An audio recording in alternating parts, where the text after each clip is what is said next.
ಹರಿ ಓಂ ಪ್ರಾಣಾದೇರೀಶಿತಾರಂ ಪರಮಸುಖನಿಧಿಂ ಸರ್ವದೋಷವ್ಯಪೇತಂ ಸರ್ವಾಂತಸ್ಥಂ ಸುಪೂರ್ಣಂ ಪ್ರಕೃತಿಪತಿಮಜಂ ಸರ್ವಬಾಹ್ಯಂ ಸುನಿತ್ಯಂ ಸರ್ವಜ್ಞಂ ಸರ್ವಶಕ್ತಿಂ ಸುರಮುನಿಮನುಜಾದ್ಯೈಃ ಸದಾ ಸೇವ್ಯಮಾನಂ ವಿಷ್ಣುಂ ವಂದೇ ಸದಾಹಂ ಸಕಲಜಗದನಾದ್ಯಂತಮಾನಂದದಂ ತಂ. ಶ್ರೀ ಗುರುಭ್ಯೋ ನಮಃ. 492ನೇ ಪುಟದಲ್ಲಿ 2ನೇ ಪ್ಯಾರ ಉಪಾದಾನ ವಿವಕ್ಷಾಯಾಂ ಏಕತ್ವ ವಿವಕ್ಷಾಯಾಂಚ ಏಕೈನೈತಿ ವಿಶೇಷಣಂ ಪಿಂಡೇನೈತಿ ಏಕೇನ ಮಣಿನಾ ಇತಿ ಪುನರೇಕೇನೈತಿ ಚ ವಿಶೇಷಣಾನಿ ವ್ಯರ್ಥಾನಿ ಭವೇಯುವು ಅಂತ ಹೇಳಿ ಹೊರಟಿದ್ದಾರೆ. ಸರಿನಾ? ಏನಾಗಿದೆ, ನಿನ್ನೆ ಸಾಯಂಕಾಲದ ಪಾಠದಲ್ಲಿ ಹೇಳುವಾಗ ಇದು ಎಲ್ಲಿಯ ಚರ್ಚೆಯನ್ನು ಇಟ್ಟುಕೊಂಡಾಗ 3 ದೃಷ್ಟಾಂತಗಳನ್ನು ಕೊಟ್ಟಿದ್ರು ಅವರು. ಮೃತ್ಪಿಂಡ ದೃಷ್ಟಾಂತ, ಲೋಹಮಣಿ ದೃಷ್ಟಾಂತ, ಕಾರ್ಷ್ಣಾಯಸ ದೃಷ್ಟಾಂತ ಹಾಗೂ ವಾಚಾರಂಭಣಂ ವಿಕಾರೋ ನಾಮಧೇಯಂ ಮೃತ್ತಿಕೇತ್ಯೇವ ಸತ್ಯಂ ಅಂತ ತಿಳಿದುಕೊಂಡು ಅದ್ವೈತ ದರ್ಶನ ಹಾಗೂ ದ್ವೈತ ದರ್ಶನಗಳ ವಿಚಾರ ನಡೀತಾ ಇದೆ. ಈ ಸಂದರ್ಭದಲ್ಲಿ ಇರುವಂತಹದ್ದು ಒಂದೇ ವಿಷಯ, ಅದು ಸ ಆತ್ಮ ತತ್ವಮಸಿ ಶ್ವೇತಕೇತೋ ಅಂತನ್ನುವಂತಹ ವಾಕ್ಯ. ಇಲ್ಲಿ ನಾವು ಏನನ್ನು ಮಾಡಬೇಕು, ಪದಚ್ಛೇದವನ್ನು ಏನು ಮಾಡಬೇಕು? ಅದು ತತ್ವಮಸಿ ಅಂತನಬೇಕಾ ಅತತ್ವಮಸಿ ಅಂತನಬೇಕಾ ಅನ್ನುವ ಪ್ರಶ್ನೆ ಇದೆ. ಅದಕ್ಕೆ ಅವರು ಪೂರ್ವದಲ್ಲಿ ಬಂದ ಎಲ್ಲ ವಾಕ್ಯಗಳನ್ನು ಇಟ್ಟುಕೊಂಡು ನಾವು ಈ ಉಪಕ್ರಮ ಹೀಗಿದ್ದುದರಿಂದ ಈ ಅರ್ಥವನ್ನು ಮಾಡಲಿಕ್ಕೆ ಹೊರಟಿದ್ದೇವೆ. ಅಂದರೆ ಜೀವಬ್ರಹ್ಮರ ಐಕ್ಯವನ್ನು ಹೇಳದ ಹೊರತು ಮುಂದಿನ ವಾಕ್ಯಗಳಿಗೆ ಹಿಂದಿನ ವಾಕ್ಯ ಹೊಂದೋದಿಲ್ಲ. ಏನು ಬಂದದ ಹಿಂದಿನ ವಾಕ್ಯ? ಸರ್ವಂ ಖಲು ಇದಂ ಬ್ರಹ್ಮ, ಇದೆಲ್ಲವೂ ಬ್ರಹ್ಮನೇ ಆಗಿದೆ. ತಜ್ಜಲಾನಿ ಇತಿ ಶಾಂತ ಉಪಾಸೀತ, ರಾಗದ್ವೇಷರಹಿತನಾದ ಅಧಿಕಾರಿಯು ಇದೆಲ್ಲವೂ ಬ್ರಹ್ಮನೇ ಆಗಿದೆ. ಯಾಕೆ? ಬ್ರಹ್ಮನಿಂದ ಹುಟ್ಟಿದೆ, ಬ್ರಹ್ಮನಲ್ಲಿ ಲಯಗೊಂಡು ಐಕ್ಯವಾಗುತ್ತದೆ, ಬ್ರಹ್ಮನಿಂದಲೇ ಇದು ಮತ್ತೆ ಸ್ಥಿತಿಕಾಲದಲ್ಲಿ ಇದೆ ಅಂತಂದ ಮೇಲೆ ಈ ಜಗತ್ತಿಗೂ ಬ್ರಹ್ಮನಿಗೂ ಅಭೇದವನ್ನು ಹೇಳಬೇಕೆ ಹೊರತಾಗಿ ಭೇದವನ್ನು ಹೇಳಬಾರದು. ಇಲ್ಲಿ ಜಗತ್ತು ಅಂತಂದಾಗ ಜಡ ಪದಾರ್ಥಗಳು ಅಂತನ್ನುವ ಕಲ್ಪನೆ ಬರಬಾರದು. ಜಗತ್ತು ಅಂತನ್ನುವಾಗ ಚೇತನ ಅಂತನ್ನುವ ಅರ್ಥವನ್ನು ಮಾತ್ರ ಹೇಳಬೇಕು. ಯಾಕೆ ಅಂದರೆ ಜಡವಾದ ಪದಾರ್ಥಗಳ ಜೊತೆಗೆ ಅದ್ವೈತ ದರ್ಶನದಲ್ಲಿ ಅಭೇದವನ್ನು ಅಂಗೀಕಾರ ಮಾಡಿಲ್ಲ. ಅವರು ಚೈತನ್ಯಮಯವಾದ ಪದಾರ್ಥದ ಜೊತೆಗೆ ಮಾತ್ರ ಅಂಗೀಕಾರ ಮಾಡಿದ್ದಾರೆ. ಈಗ ನಾವು ಚಿತ್ತು, ಬ್ರಹ್ಮ ಚಿತ್ತು, ಹೀಗೆ ಚಿತ್ತುಗಳ ಮಧ್ಯದಲ್ಲಿ ಅಭೇದವನ್ನು ಒಪ್ಪಿಕೊಳ್ಳುತ್ತಾರೆ. ಹಾಗಾದರೆ ಮತ್ತೆ ಚಿತ್ತು ಹೊರತುಪಡಿಸಿಯೂ ಜಡ ಪದಾರ್ಥಗಳೆಲ್ಲ ಇವೆಯಲ್ಲ, ಅವುಗಳನ್ನು ಬ್ರಹ್ಮನ ಜೊತೆಗೆ ಅಭೇದವನ್ನು ಹೇಳ್ತಾರ ಅಂದರೆ ಅವರು ಬಹಳ ಕೇರ್ಫುಲ್ಲಾಗಿ ವ್ಯವಹಾರ ಮಾಡ್ತಾರೆ. ಅವು ಯಾವ ಪದಾರ್ಥಗಳ ಜೊತೆಗೂ ಐಕ್ಯ ಹೇಳುವುದಿಲ್ಲ. ಮತ್ತು ಆ ಪದಾರ್ಥಗಳು ಇಲ್ವಾ ಅಂದರೆ ಇಲ್ಲ ಅಂತಾರೆ. ಅವರೇನು ಮಾಡಿಬಿಡ್ತಾರೆ, ಜಡ ಪದಾರ್ಥಗಳೆಲ್ಲವೂ ಮಿಥ್ಯಾ, ಜಗತ್ತು ಮಿಥ್ಯಾ, ಚೇತನ ಒಬ್ಬನೇ ಸತ್ಯ, ಬ್ರಹ್ಮ ಚೇತನ ಇವರಿಬ್ಬರು ಒಂದೇ, 2 ಸತ್ಯ ಪದಾರ್ಥವೂ ಇಲ್ಲ. ಇದ್ದ ಒಬ್ಬ ಬ್ರಹ್ಮನೇ ಸತ್ಯನಾಗಿದ್ದಾನೆ, ಅವನೇ ಇನ್ನೊಂದು ರೂಪದಲ್ಲಿ ಚೇತನನಾಗಿ ಜೀವನಾಗಿ ಬಂದದ್ದೇ ಹೊರತಾಗಿ ಪ್ರತ್ಯೇಕ ಪದಾರ್ಥಗಳಿಲ್ಲ. ಅದರಿಂದ ಸರ್ವಂ ಖಲ್ವಿದಂ ಬ್ರಹ್ಮ ಎಂಬ ವಾಕ್ಯಕ್ಕೆ ಜಗತ್ತಿನಲ್ಲಿದ್ದ ಎಲ್ಲ ಚೇತನ ಪದಾರ್ಥಗಳು ಅಂತೇನು ಕರೆಸಿಕೊಳ್ಳುತ್ತಾವ ವ್ಯವಹಾರದಲ್ಲಿ ಆ ಬ್ರಹ್ಮ ಇಬ್ಬರು ಒಂದು, ಉಳಿದ ಎಲ್ಲ ಪದಾರ್ಥಗಳು ಮಿಥ್ಯಾ ಅಂತನ್ನುವುದನ್ನು ಹೇಳಿಕೊಂಡು ಹೊರಟಿದೆ. ಈ ಯಾವುದು? ಅದರ ಮಧ್ಯದಲ್ಲಿ ಬರುವಂತಹದ್ದು ಶ್ವೇತಕೇತು ಉದ್ದಾಲಕರ ಆಖ್ಯಾಯಿಕೆ. ಅದರಲ್ಲಿ ಬರುವಂತಹದ್ದು ಸ ಆತ್ಮ ತತ್ವಮಸಿ ಶ್ವೇತಕೇತು ಅನ್ನುವಂತಹ ಮಾತು. ಹೀಗಾಗಿ ನೀವೆಲ್ಲದಕ್ಕೂ ಅಭೇದವನ್ನೇ ಹೇಳಬೇಕು ಅರ್ಥ ಅಂತಂದಾಗ ದ್ವೈತದಲ್ಲಿ ಅರ್ಥಾತ್ ಶ್ರೀಮದಾಚಾರ್ಯರ ಪ್ರಶ್ನೆಗಳೇನು? ಹಾಗೆ ಹೇಳುವುದಾದರೆ ದೃಷ್ಟಾಂತಗಳನ್ನು ಕೊಟ್ಟಿದ್ದಾರಲ್ಲ, ಆ ದೃಷ್ಟಾಂತಗಳು ಸರಿ ಹೊಂದಬೇಕೋ ಬೇಡವೋ? ನಿಮ್ಮ ಅಭಿಪ್ರಾಯ ಬಂದಿದೆ ಅಂತ ಹಾಗೆ ಹೇಳೋದಾ? ಯಾಕೆ? ದೃಷ್ಟಾಂತ ಏನು ಕೊಟ್ಟಿದ್ದಾರೆ? ಯಾವಾಗಲೂ ಶಾಸ್ತ್ರವಾಗಲಿ, ಶಾಸ್ತ್ರವನ್ನು ಹೇಳುವ ವ್ಯಕ್ತಿಗಳಾಗಲಿ, ತಿಳಿಸುವಂತಹ ವ್ಯಕ್ತಿ ಅಂದರೆ ಯಾವ ವ್ಯಕ್ತಿಗೆ ತಿಳಿದುಕೊಳ್ಳಬೇಕಾಗಿದೆಯೋ ಅವನಿಗೆ ಆ ವಿಷಯಗಳು ಗಟ್ಟಿಯಾಗಲಿ ಅನ್ನುವುದಕ್ಕೆ ದೃಷ್ಟಾಂತಗಳ ಮೂಲಕ ತಿಳಿಸ್ತಾರೆ. ದೃಷ್ಟಾಂತಗಳ ಮೂಲಕ ತಿಳಿಸ್ತಾರೆ. ಮಕ್ಕಳಾದವರು ತಂದೆ ತಾಯಿಗಳ ಮಾತನ್ನು ಕೇಳಬೇಕು. ಹೇಗೆಂದರೆ ಶ್ರೀರಾಮನಂತೆ ಅಂತ ಹೇಳಿ ಶ್ರೀರಾಮನಂತೆ ಅಂತ ದೃಷ್ಟಾಂತ ಕೊಟ್ಟದ್ದರಿಂದ ಈ ತಂದೆ ತಾಯಿಗಳು ಮಕ್ಕಳ ಮಾತನ್ನು ಕೇಳಬೇಕು ಎನ್ನುವ ವಿಷಯಕ್ಕೆ ದಾರ್ಢ್ಯ ಉಂಟಾಗ್ತದೆ. ಹೌದು, ರಾಮಚಂದ್ರ ತನ್ನ ತಂದೆ ಮಾತನ್ನು ತಾಯಿ ಮಾತನ್ನು ಕೇಳಿದ್ದಂತೆ ಹಾಗೆ ನಾವು ಕೂಡ ತಮ್ಮ ತಂದೆ ತಾಯಿಗಳ ಮಾತು ಕೇಳಬೇಕು ಅಂತ. ಹಾಗಿದ್ರೆ ದೃಷ್ಟಾಂತ ಸಹಿತವಾಗಿ ಹೇಳಿದಾಗ ಪ್ರಮೇಯ ಗಟ್ಟಿಯಾಗ್ತದೆ ಎನ್ನುವುದಾದರೆ ಇಲ್ಲಿ ಛಾಂದೋಗ್ಯ ಉಪನಿಷತ್ತಿನಲ್ಲಿ ಉದ್ದಾಲಕರು 3 ದೃಷ್ಟಾಂತವನ್ನು ಕೊಟ್ಟಿದ್ದಾರೆ. ಮೃತ್ಪಿಂಡ ದೃಷ್ಟಾಂತ, ಲೋಹಮಣಿ ದೃಷ್ಟಾಂತ ಹಾಗೂ ಕಾಷ್ಣಾಯಸ ದೃಷ್ಟಾಂತ ಮತ್ತು ಇದರ 3ರ ಜೊತೆಗೂ ಕೂಡ ವಾಚಾರಂಭಣಂ ವಿಕಾರೋ ನಾಮಧೇಯಂ ಮೃತ್ತಿಕೇತ್ಯೇವ ಸತ್ಯಂ ಅನ್ನುವ ದೃಷ್ಟಾಂತ 4 ಅಥವಾ 6 ಹೀಗೆ ದೃಷ್ಟಾಂತವನ್ನು ಕೊಟ್ಟಿದ್ದಾರೆ. ಈ 4 ದೃಷ್ಟಾಂತಗಳೂ ಕೂಡ ನೀವು ತಿಳಿದಂತೆ ಅರ್ಥವನ್ನು ಹೇಳುತ್ತಿಲ್ಲ, ಬೇರೆ ಅರ್ಥವನ್ನು ಹೇಳುತ್ತಿವೆ ಅಂತ ಹಿಂದಿನ ಪ್ಯಾರಾಗ್ರಾಫಿನಲ್ಲಿ ನಾವು ನಿನ್ನೆ ಸಾಯಂಕಾಲ ಅರ್ಥ ಮಾಡಿಕೊಂಡಾಯಿತು. ಏನರ್ಥ? ಸಾದೃಶ್ಯ, ಪ್ರಧಾನ, ಅಲ್ಪ ಅಂತ ಅರ್ಥ. ನಖನಿಕೃಂತನ ಅಂತಂದರೆ ನೇಲ್ ಕಟರ್ಸ್. ಆ ನೇಲ್ ಕಟರ್ ಅನ್ನುವಂತಹ ಒಂದು ಕಬ್ಬಿಣದಿಂದ ಮಾಡಿದ ಈ ಸಣ್ಣ ಪದಾರ್ಥ ತಿಳ್ಕೊಂಡಾಗ ನೋಡು, ಕಬ್ಬಿಣ ಅಂತನ್ನುವಂತಹದ್ದು ಈ ಸಣ್ಣ ಪದಾರ್ಥವನ್ನೇ ಮಾಡಲಿಕ್ಕೆ ಸಮರ್ಥ ಇದ್ದರೆ ಎಂತಿಂಥ ಪದಾರ್ಥವನ್ನು ಮಾಡಲಿಕ್ಕಿಲ್ಲ. ಈ ಸೂಕ್ಷ್ಮ ಪದಾರ್ಥ ಮಾಡಬಹುದು ಅಂದಮೇಲೆ ದೊಡ್ಡದು ಮಾಡಲಿಕ್ಕೆ ಏನು ಸಮಸ್ಯೆನೇ ಇಲ್ಲ ಅಂತ ಸಣ್ಣದರಿಂದ ದೊಡ್ಡ ಜ್ಞಾನವನ್ನು ಮಾಡಿಕೊಳ್ಳುವುದು. ಲೋಹಮಣಿ ಅಂತಂದರೆ ಲೋಹಗಳಲ್ಲಿ ಪ್ರಧಾನವಾಗಿರುವಂತಹ ಸುವರ್ಣ. ಆ ಸುವರ್ಣವನ್ನು ತಿಳಿದುಕೊಂಡಾಗ ಇನ್ನುಳಿದ ಅಪ್ರಧಾನವಾದ ಲೋಹಗಳನ್ನು ತಿಳಿದುಕೊಂಡಂತೇನೆ. ಯಾಕೆ? ಮಾವಿನ ಹಣ್ಣನ್ನು ತಿಂದಿದ್ದಾನೆ ಅಂತ ಹೇಳಿದರೆ ಅದರಲ್ಲಿ ಸಿಪ್ಪೆ, ಗೊರಟ, ತುಂಬುಗಳನ್ನು ಚೆಲ್ಲಿದ್ದಿದ್ರೂ ಪ್ರಧಾನವಾದ ಶೀಕರಣೆಯ ಭಾಗವನ್ನು ತಿಂದದ್ದಕ್ಕೆ ಅವನು ಮಾವಿನ ಹಣ್ಣನ್ನು ತಿಂದಿದ್ದಾನೆ ಅಂತ ಹೇಗೆ ವ್ಯವಹಾರವೋ ಅದರಂತೆ ಪ್ರಧಾನವಾದ ಸುವರ್ಣವನ್ನು ತಿಳಿದುಕೊಂಡಾಗ ಇನ್ನೆಲ್ಲವನ್ನು ತಿಳಿದುಕೊಂಡಂತೆ ಈ ದೃಷ್ಟಾಂತಾರ್ಥ. ಮೊದಲನೇ ದೃಷ್ಟಾಂತ ಯಾವುದು? ಮೃತ್ಪಿಂಡ ದೃಷ್ಟಾಂತ. ಮಣ್ಣಿನ ಮುದ್ದೆಯಿಂದ ಆದ ಘಟವನ್ನು ತಿಳಿದುಕೊಂಡ್ರೆ ಉಳಿದ ಎಲ್ಲ ಘಟಗಳನ್ನು ತಿಳಿದುಕೊಂಡಂತೆ ಇದು ಸಾದೃಶ್ಯದಿಂದ. ಹೇಗೆ ಅಂದರೆ ಇನ್ನೊಂದು ದೃಷ್ಟಾಂತ ಕೊಡ್ತೇನೆ. ಒಂದು ಆಕಳನ್ನು ತೋರಿಸಿ ಮಗುವಿಗೆ ನೋಡು, ಹೀಗೆ ಕೊಂಬು, ಬಾಲ, ಬೆನ್ನು, ಗಂಟಲು, ಕುತ್ತಿಗೆ ಕೆಳಗೆ ಜೋತು ಬಿದ್ದ ಮಾಂಸ, ಇದಕ್ಕೆ ನಾವು ಈ ಆಕಾರದ ಪ್ರಾಣಿಯನ್ನ ಗೋವು, ಆಕಳು ಎಂದು ಕರೆಯುತ್ತೇವೆ ಅಂತ ಹೇಳಿದಾಗ ಒಂದು ವ್ಯಕ್ತಿಯಲ್ಲಿ ಶಬ್ದದ ವ್ಯುತ್ಪತ್ತಿ ಸಿದ್ಧ ಆಯಿತು. ಅವನಿಗೆ ಶಬ್ದ ಸಂಗತಿ ಗ್ರಹಣ ಆಯಿತು. ಅಂತ ಅನ್ನೋದು ಎಲ್ಲಿ ಗ್ರಹಣ ಆಯಿತು? ಈ ನಮ್ಮ ಎದುರಿನಲ್ಲಿದ್ದ ಒಂದು ಆಕಾರದಲ್ಲಿ ಆಕಳು ಅಂತ ಗ್ರಹಣ ಆಯಿತು. ಮುಂದೆ ಹೋದ, ನೋಡಿದ, ಅದಕ್ಕೇನು ಅವರಪ್ಪ ಬಂದು ಪ್ರತ್ಯೇಕವಾಗಿ ಇದಕ್ಕೆ ಆಕಳು ಅಂತ ತಿಳಿಸಬೇಕಾಗಿಲ್ಲ. ಯಾಕೆ ಅಂದರೆ ಹಿಂದೆ ಎಲ್ಲಿ ಅವನಿಗೆ ಗೋಪದಕ್ಕೆ ಶಕ್ತಿಗ್ರಹಣವಾಗಿತ್ತೋ ತತ್ಸದೃಶ ಆಕಾರ ಇಲ್ಲಿ ಇದ್ದದ್ದರಿಂದ ಇದನ್ನು ಗೋವಂತ ತಿಳಿದುಕೊಂಡ. ಹಾಗಿದ್ರೆ ಸಾದೃಶ್ಯ, ಪ್ರಧಾನ, ಅಲ್ಪ ಎಂಬ ಅರ್ಥದಲ್ಲಿ ಹೇಳಲಿಕ್ಕೆ ಹೊರಟದ್ದೇ ಹೊರತಾಗಿ ಉಪಾದಾನ, ಉಪಾದೇಯ, ವಿಕಾರ ಅನ್ನೋ ಅರ್ಥದಲ್ಲಿ ಹೇಳಲಿಕ್ಕೆ ಹೊರಟದ್ದಲ್ಲ.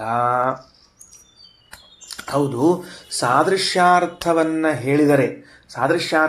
ಹೇಳಿದರೆ ಪ್ರಧಾನ ಅರ್ಥವನ್ನು ಹೇಳಿದರೆ, ಅಲ್ಪಾರ್ಥವನ್ನು ಹೇಳಿದರೆ ಏನು ಲಾಭ ಆಗ್ತದೆ ಅಂತಂದರೆ ಭಗವಂತ ಪ್ರಧಾನ ನಮಗೆ ಬೇಕಾಗಿದ್ದು. ಲೋಹಮಣಿ ಲೋಹದಲ್ಲಿ ಹೇಗೆ ಪ್ರಧಾನವೋ ಅದನ್ನು ತಿಳಿದುಕೊಳ್ಳುವುದರಿಂದ ಇನ್ನುಳಿದ ಲೋಹಗಳನ್ನೆಲ್ಲ ತಿಳಿದಂತೆ ಆಗ್ತದೋ ಹಾಗೆ ಪ್ರಧಾನನಾದ ಭಗವಂತನನ್ನು ತಿಳಿದುಕೊಂಡಾಗ ಅಪ್ರಧಾನರಾದ ದೇವತೆಗಳನ್ನು ತಿಳಿದುಕೊಂಡಾಗ, ಆಮೇಲೆ ಕರ್ಮಗಳನ್ನು ತಿಳಿದುಕೊಂಡಾಗ, ಇನ್ನುಳಿದ ವಸ್ತುಗಳನ್ನು ತಿಳಿದುಕೊಂಡಾಗ ಆಗುವ ಎಲ್ಲ ಲಾಭ ಅಲ್ಲೇ ಆಗ್ಬಿಡ್ತದೆ. ಏನು ಅವಶ್ಯಕತೆ ಇಲ್ಲ. ಹೀಗೆ ಲೋಹಮಣಿ ಪ್ರಧಾನವಾಗಿದೆ ಅಂತ ದೃಷ್ಟಾಂತಕ್ಕೆ ತಿಳಿಸ್ಲಿಕ್ಕೆ ಹೊರಟದ್ದು ಭಗವಂತ ಪ್ರಧಾನನಾಗಿದ್ದಾನೆ, ಅವನ ತಿಳಿದಾಗ ಉಳಿದೆಲ್ಲ ತಿಳಿದಂತೆ ಆಗ್ತದೆ ಅಂತ. ಸಾದೃಶ್ಯವನ್ನು ಯಾಕೆ ಹೇಳಲಿಕ್ಕೆ ಹೊರಟಾರೆ? ಒಂದು ಮೃತ್ಪಿಂಡದಿಂದ ಉಂಟಾದ, ಮಣ್ಣಿನ ಮುದ್ದೆಯಿಂದ ಉಂಟಾದ ಘಟವನ್ನು ತಿಳಿದಾಗ ತತ್ಸದೃಶವಾದ ಎಲ್ಲ ಪದಾರ್ಥಗಳು ತಿಳಿತದೆ ಅಂತ ಹೇಳಿದ್ದು ಯಾಕೆ ಅಂದರೆ ಭಗವಂತನು ಸತ್ಯನಾದದ್ದರಿಂದ ತತ್ಸದೃಶವಾಗಿದೆ ಈ ಜಗತ್ತು ಅಂದರೆ ಈ ಜಗತ್ತು ಸತ್ಯವಾಗಿದೆ ಎಂಬ ಅರ್ಥಕ್ಕೆ ಹೇಳಿದ್ದು. ಇನ್ನು ಕೊನೆಯಲ್ಲಿ ನಖನಿಕೃಂತನ ಅಲ್ಪವಾಗಿರುವಂತಹ ಕಬ್ಬಿಣದ ಸಣ್ಣ ಪದಾರ್ಥವನ್ನು ನೋಡಿದಾಗ ದೊಡ್ಡದನ್ನು ಹೇಳಬಹುದು ಅನ್ನುವುದಾದರೆ ದೊಡ್ಡದಾಗಿರುವ ಮಹತ್ತಾಗಿರುವ ವಿಷ್ಣುವಿನ ಜ್ಞಾನವನ್ನು ಮಾಡಿಕೊಂಡ್ರೆ ಇನ್ನು ಅಲ್ಪವಾದ ಪದಾರ್ಥಗಳ ಜ್ಞಾನವನ್ನು ಮಾಡಿಕೊಳ್ಳುವುದು ಅಂತೇನು ಹೇಳಬೇಕು ಅಂತ ಹೀಗೆ ಮೂರು ದೃಷ್ಟಾಂತವನ್ನು ಕೊಟ್ಟದ್ದು. ಇದರ ಮೇಲೆ ಅವರ ಇಷ್ಟು ನಮ್ಮ ಭಾಗವನ್ನು ಅನುವಾದ ಮಾಡಿ ಮುಗಿಸಿ ಶ್ರೀಮದಾಚಾರ್ಯರು ಇವತ್ತು ನಾವು ಪಾಠ ಓದಲಿಕ್ಕಿದ್ದೀವಲ್ಲ ಅದು ನೋಡ್ಕೊಳ್ರಿ. ಉಪಾದಾನ ವಿವಕ್ಷಾಯಾಮ್ ಇಲ್ಲ, ಉಪಾದಾನ ವಿವಕ್ಷ ಅಂದರೆ ಏನು ಅಂದ್ರೆ ಮಣ್ಣು ಮತ್ತು ಘಟ ಮಣ್ಣು ಮತ್ತು ಘಟಗಳ ಮಧ್ಯದಲ್ಲಿ ಉಪಾದಾನ ಉಪಾಧೇಯವೆಂಬ ಸಂಬಂಧ ಉಂಟು. ಮಣ್ಣು ಮತ್ತು ಘಟದ ಮಧ್ಯದಲ್ಲಿ ಉಪಾದಾನ ಉಪಾಧೇಯವೆಂಬ ಸಂಬಂಧ ಉಂಟು.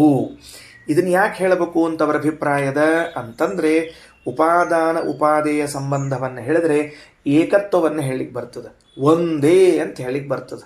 ಇಲ್ಲದೇ ಇದ್ರೆ ಹೇಳಿಕ್ಕೆ ಬರೋದಿಲ್ಲ. ಈಗ ನೋಡ್ರಿ, ದಂಡ ಮತ್ತು ಘಟಗಳು ಒಂದು ಅಂತ ಅಲ್ಲಿಗೆ ಬರುವುದೇ ಇಲ್ಲ. ಸಹಜವಾಗಿ ನಮಗೆ ಜ್ಞಾತವಾಗ್ತದೆ. ದಂಡ ಮತ್ತು ಘಟಗಳು ಒಂದು ಅನ್ಲಿಕ್ಕೆ ಬರುವುದಿಲ್ಲ. ಯಾಕಂದ್ರೆ ದಂಡ ನಮಗೆ ಪ್ರತ್ಯೇಕ ತೋರ್ತದೆ, ಘಟ ಪ್ರತ್ಯೇಕ ತೋರ್ತದೆ. ಮಣ್ಣು ಮತ್ತು ಘಟ ಉಪಾದಾನ ಉಪಾದೇಯ ಅಂತ ಹೇಳಿದರೆ ಎರಡಕ್ಕೂ ಐಕ್ಯ ಹೇಳಿಕ್ಕೆ ಬರ್ತದೆ. ಮಣ್ಣು ಮತ್ತು ಘಟ ಅಂತ ಅನ್ನೋದನ್ನು ಎರಡನ್ನು ಹೇಳಿದಾಗ ನಮಗೆ ಎರಡಕ್ಕೆ ಏನು ಹೇಳಿಕ್ಕೆ ಬರ್ತದೆ? ಐಕ್ಯವನ್ನು ಹೇಳಿಕ್ಕೆ ಬರ್ತದೆ. ಉಪಾದಾನ ಹಾಗೂ ಉಪಾದೇಯಗಳು ಅಂದ್ರೇನು? ಮಣ್ಣು ಉಪಾದಾನ, ಘಟ ಉಪಾದೇಯ. ಇವುಗಳನ್ನು ಬೇರ್ಪಡಿಸ್ಲಿಕ್ಕೆ ಬರ್ತದೆ ಏನು ಅಂತ ನೋಡಿದರೆ, ಮಣ್ಣು ಮತ್ತು ಘಟವನ್ನು ಬೇರ್ಪಡಿಸಲಾರೆವು, ಚಾನ್ಸೇ ಇಲ್ಲ, ಅವಕಾಶವೇ ಇಲ್ಲ. ಅಂದಮೇಲೆ ಮಣ್ಣು ಘಟಗಳು ಒಂದು ಅಂತ ಹೇಳಿಬಿಟ್ರೆ ಅವರಿಗೇನಾಗ್ತದೆ? ಸರ್ವಂ ಖಲ್ವಿದಂ ಬ್ರಹ್ಮ, ಜಗತ್ತು ಬ್ರಹ್ಮ ಒಂದಾಗ್ಬಿಡ್ತದೆ. ಅವಾಗ ಬೇರ್ಪಡಿಸ್ಲಿಕ್ಕೆ ಬರುವುದೇ ಇಲ್ಲ. ಹಾಗಾಗಿ ಜೀವಬ್ರಹ್ಮರ ಮಧ್ಯದಲ್ಲಿ ಅಭೇದವನ್ನು ಹೇಳಬಹುದು ಅಂತ ಅವರೊಂದು ಟ್ಯಾಕ್ಟಿಕ್ಸ್ ಮಾಡಿಕೊಂಡು ಹೇಳಲಿಕ್ಕೆ ಹೊರಟಿದ್ರೆ, ಶ್ರೀಮದಾಚಾರ್ಯ ವಾಕ್ಯ ಉಪಾದಾನ ವಿವಕ್ಷಾಯ ಏಕತ್ವ ವಿವಕ್ಷಾಯಾಂಚ, ನಿಮಗೆ ಉಪಾದಾನ ಉಪಾಧೇಯ ಭಾವವನ್ನು ಹೇಳಬೇಕು. ಭಾವ ಅಂದ್ರೇನು? ಉಪಾದಾನ ಉಪಾದೇಯವೆಂಬ ಸಂಬಂಧವನ್ನು ಹೇಳುವುದಾದರೆ ಆಗ ಏಕೇನ ಮೃತ್ಪಿಂಡೇನ ಅಂತನ್ನುವ ಶಬ್ದ ಬೇಕಾಗಿಲ್ಲ. ಏನು ಬೇಕಾಗಿಲ್ಲ ಶಬ್ದ? ಏಕೇನ ಮೃತ್ಪಿಂಡೇನ ಅಂತ ಬೇಕಾಗಿಲ್ಲ. ಏಕೇನ ಮಣಿನ ಅಂತ ಬೇಕಾಗಿಲ್ಲ.